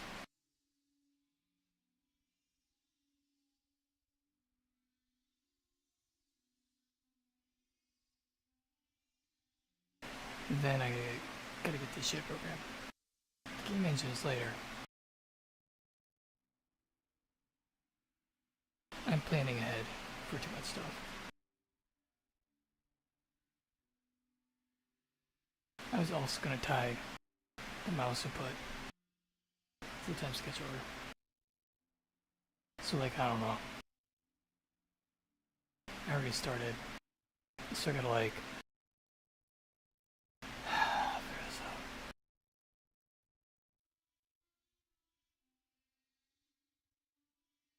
It's taking way too long. I'm making it way too complicated.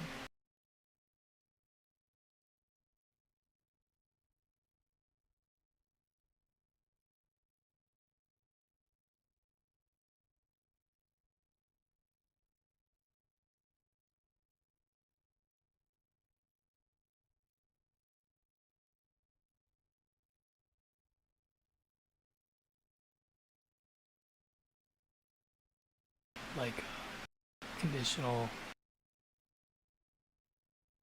sample rate, time scenes,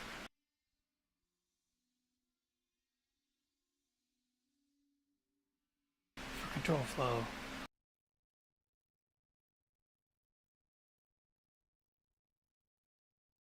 It'd be super fancy. Totally worth it.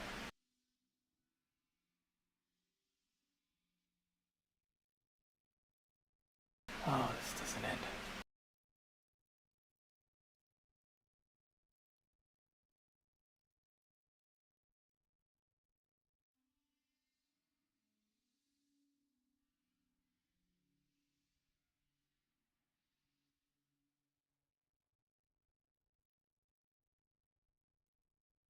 So I guess like just toggle on off. Toggle it on off, whatever.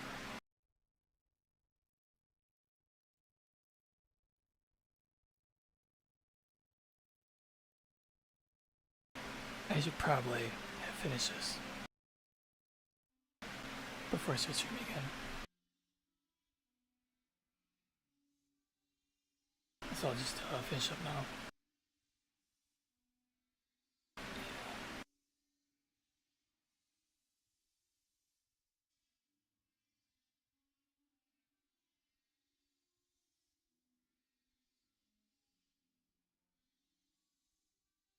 Just gotta figure out why.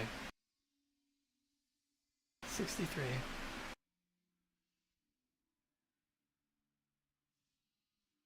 Causes overflow.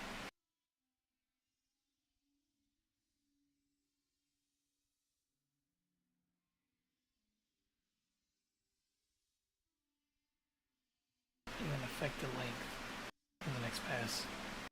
The length should be like 1. That's 65. So something somewhere is messed up. And I'm literally so tired of doing this.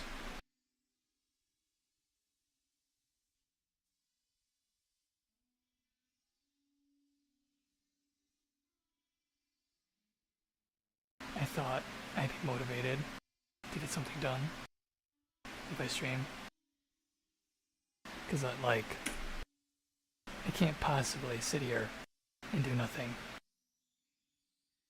But that's what I'm doing right now. I'm sitting here and doing nothing. So it's not working at all. It's not motivating me to get moving. I'm just talking about doing nothing now.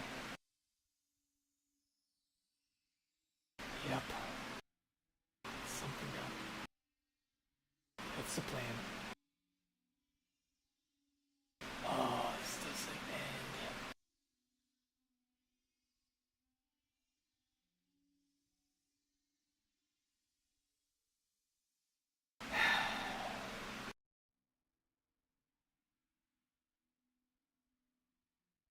I'm gonna try to focus. Focus. It's the plan. I hate everything. Everything sucks. Oh, so tired of this. Stupid freaking program.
Oh, this is complicated.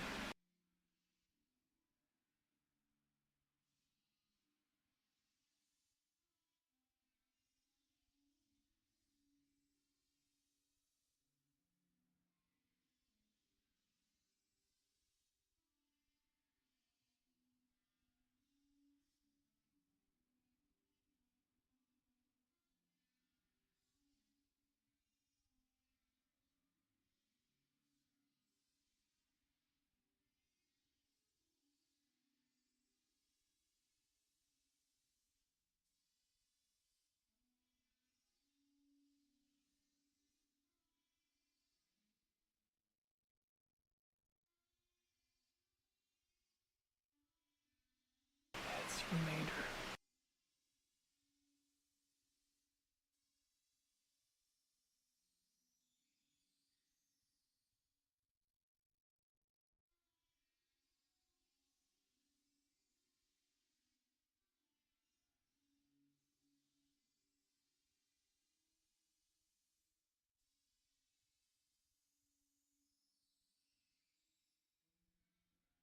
So doing like arg divided by time,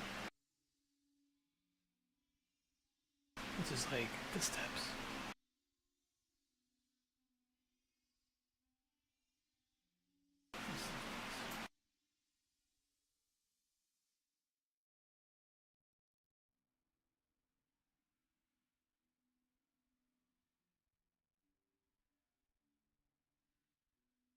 Like samples per sec.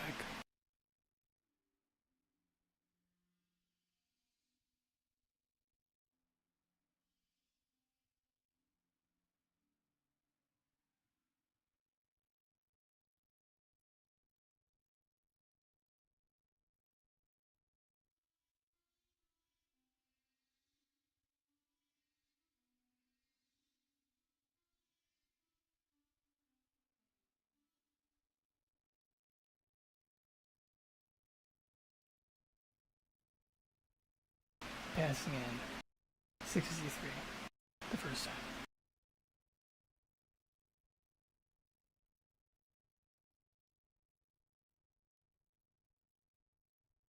So internally, it's 63.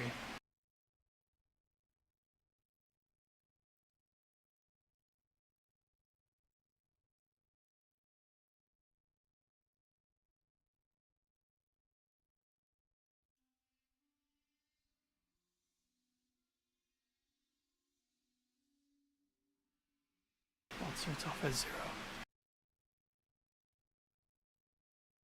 Then make the call, say like 63 laps.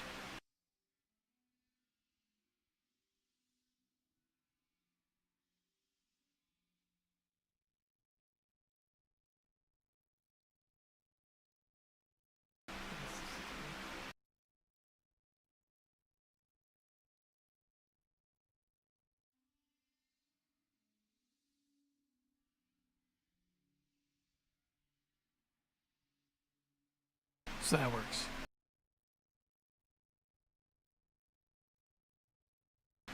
Oh, I'm so tired of this. I had to rewrite stuff. And then everything else broke. And then other things broke. And then I'm like, fuck. I'm tired of restarting this. And now I'm right here. Go again. So first pass, that works. Second pass, I'm passing in 1. And one of the arguments is being, the wrong one's being used. So I must have renamed the arguments.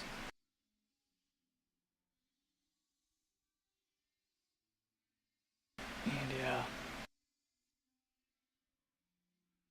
So it should say 63 here, because it was a length of 63 from 0. And this should say 1, not 65.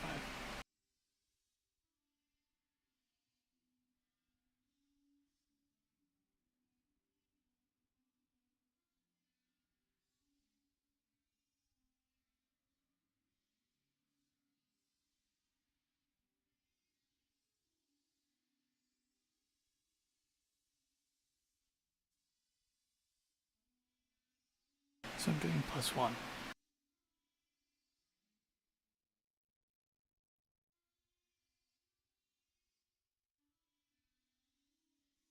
But it says 65. So like 63 plus 1. 64.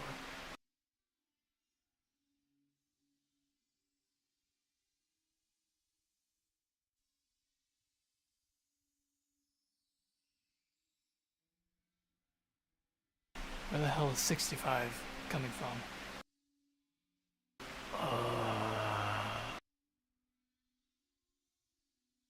Oh. It's doing 1 times 64 plus 1.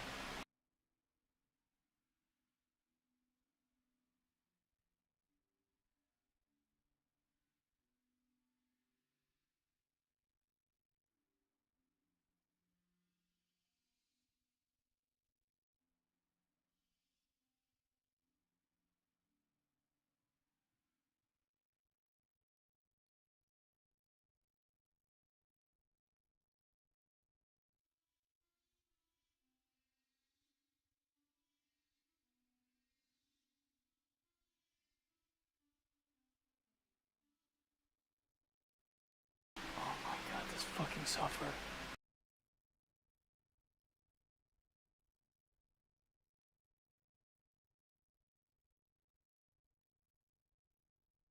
It's stuck with a fist. It's just stuck. It's like fists up, and it's stuck. And it's not going back to 0. The software is garbage.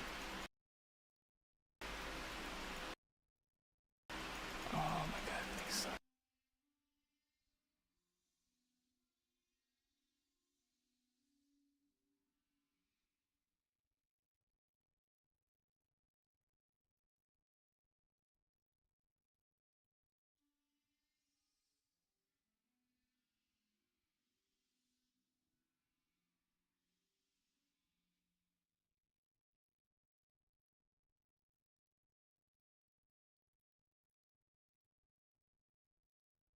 So it's like 64 samples per second.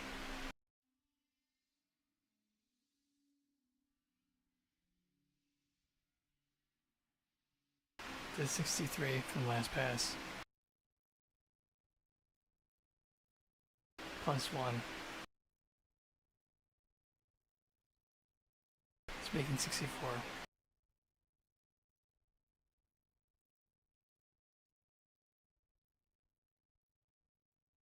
So somewhere.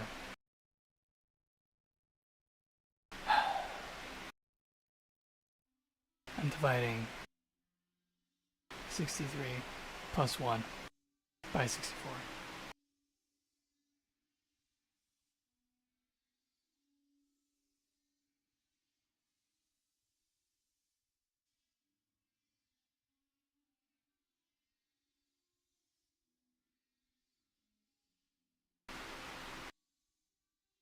I'm getting 1.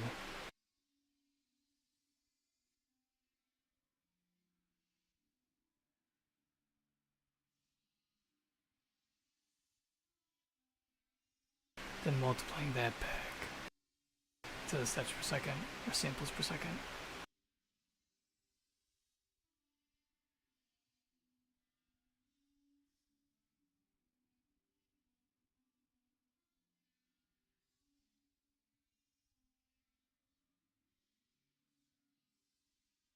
Then like adding 1. So somewhere, I think it's like, it needs to like ignore the fact that it overflowed. And then not multiply by 1.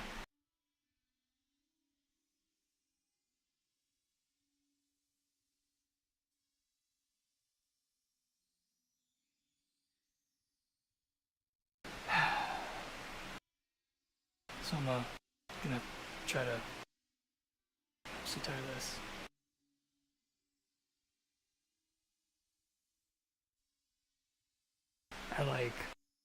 I rewrote it over and over and over.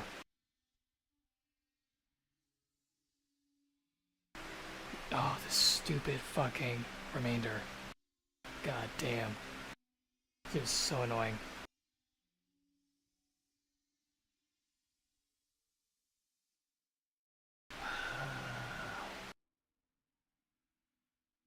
I had to focus it down.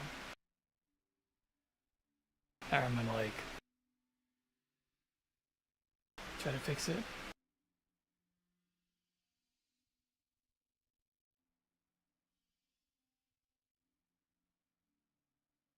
Get this done. I'm like physically tired of working on this. I just want to be done.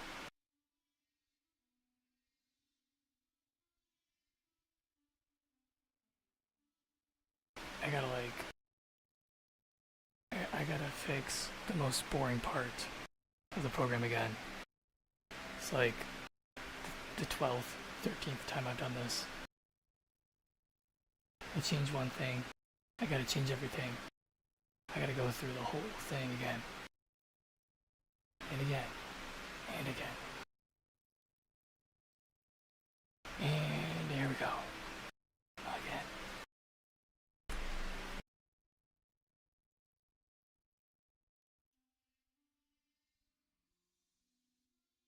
Yep. I gotta focus.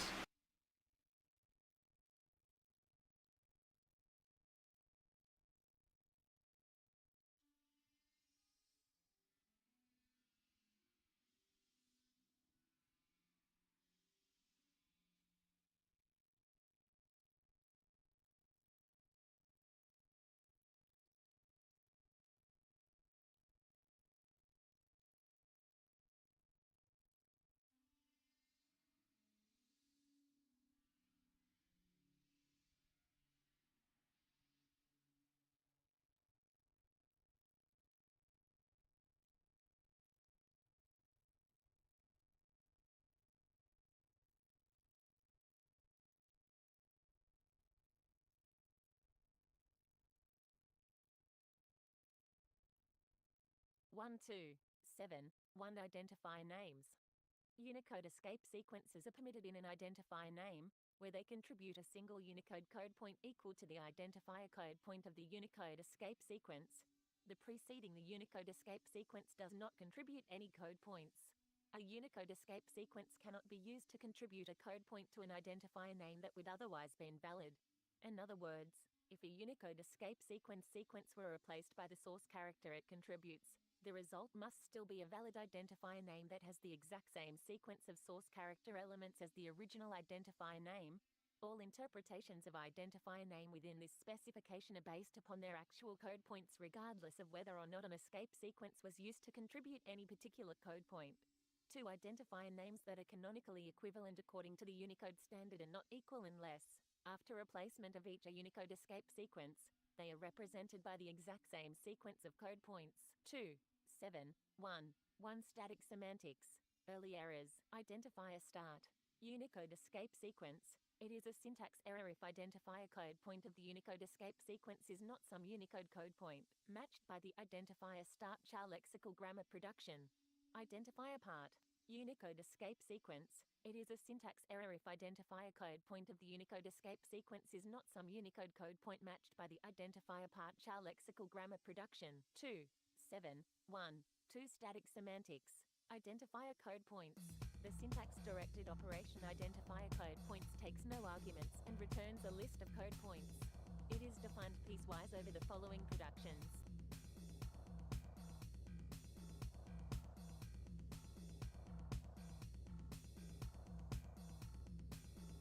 Name identifier part.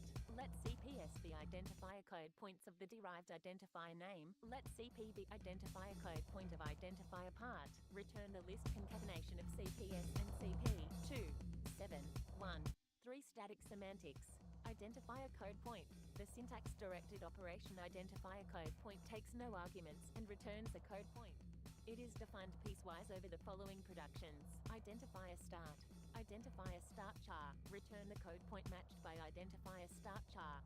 Note 3. The sets of code points with Unicode properties ID start and ID continue include, respectively, the code points with Unicode properties other ID start and other ID continue. ECMA International 2024-223. Identifier part. Identifier part char. Return the code point matched by identifier part char.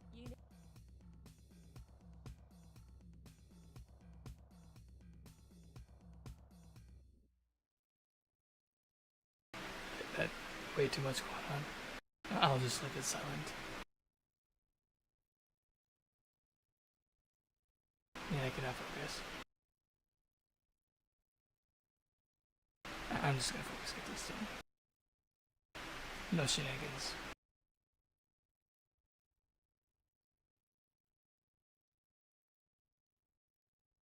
I hate everything.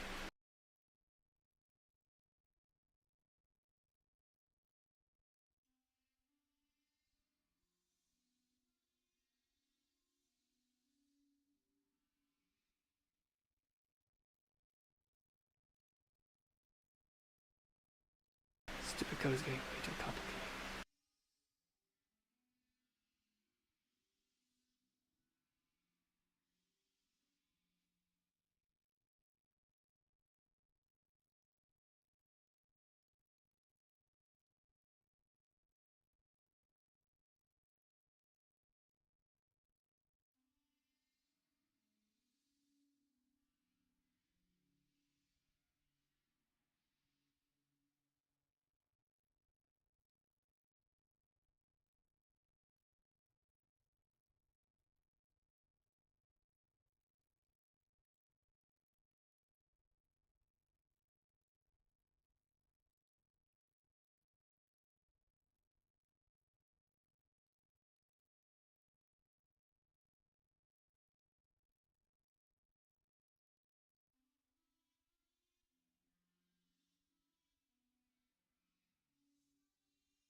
There's no way I can, like, like toggle the screen on off.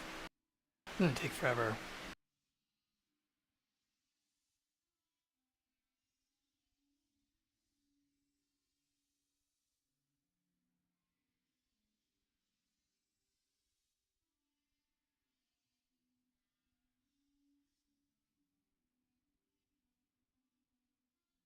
So like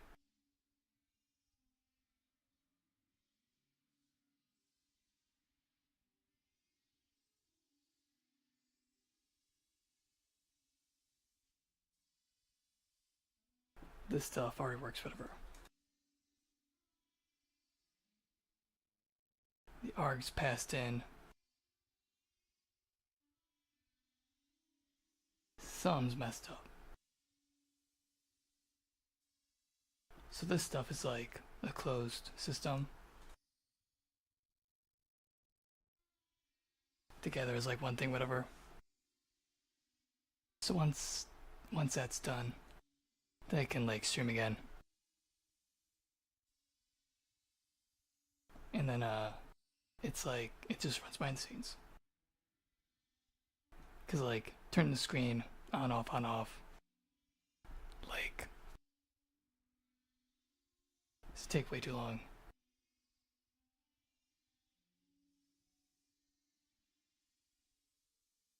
I'll just stream again tomorrow or the next day. There's only like so much stuff to do. So I need to focus, get this done. Next stream. Peace.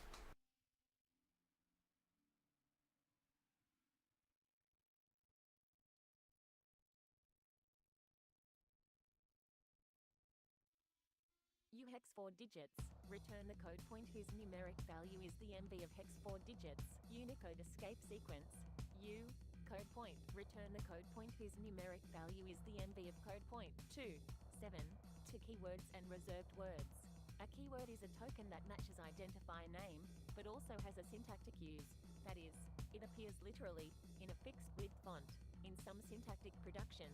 The keywords of VCMA script include if, while, async, await, and many others. A reserved word is an identifier name that cannot be used as an identifier. Many keywords are reserved words, but some are not, and some are reserved only in certain contexts if and while a reserved word's await is reserved only inside async functions and modules async is not reserved. It can be used as a variable name or statement label without restriction. This specification uses a combination of grammatical productions and early error rules to specify which names are valid identifiers and which are reserved words. All tokens in the reserved word list below, except for await and yield, are unconditionally reserved. Exceptions for await and yield are specified in 13.1, using parameterized syntactic productions. Lastly, several early error rules restrict the set of valid identifiers. C13, 1, 1, 1, 4, 3, 1, 1, 1, 4, 7, 5, 1, and 1, 5, 7, 1.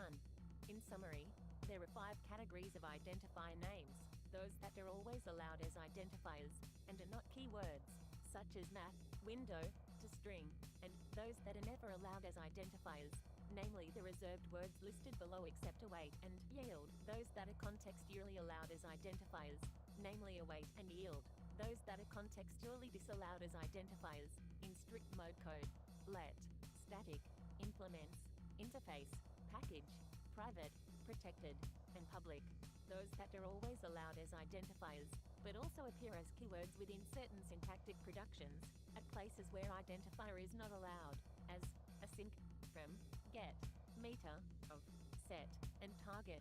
The term conditional keyword, or contextual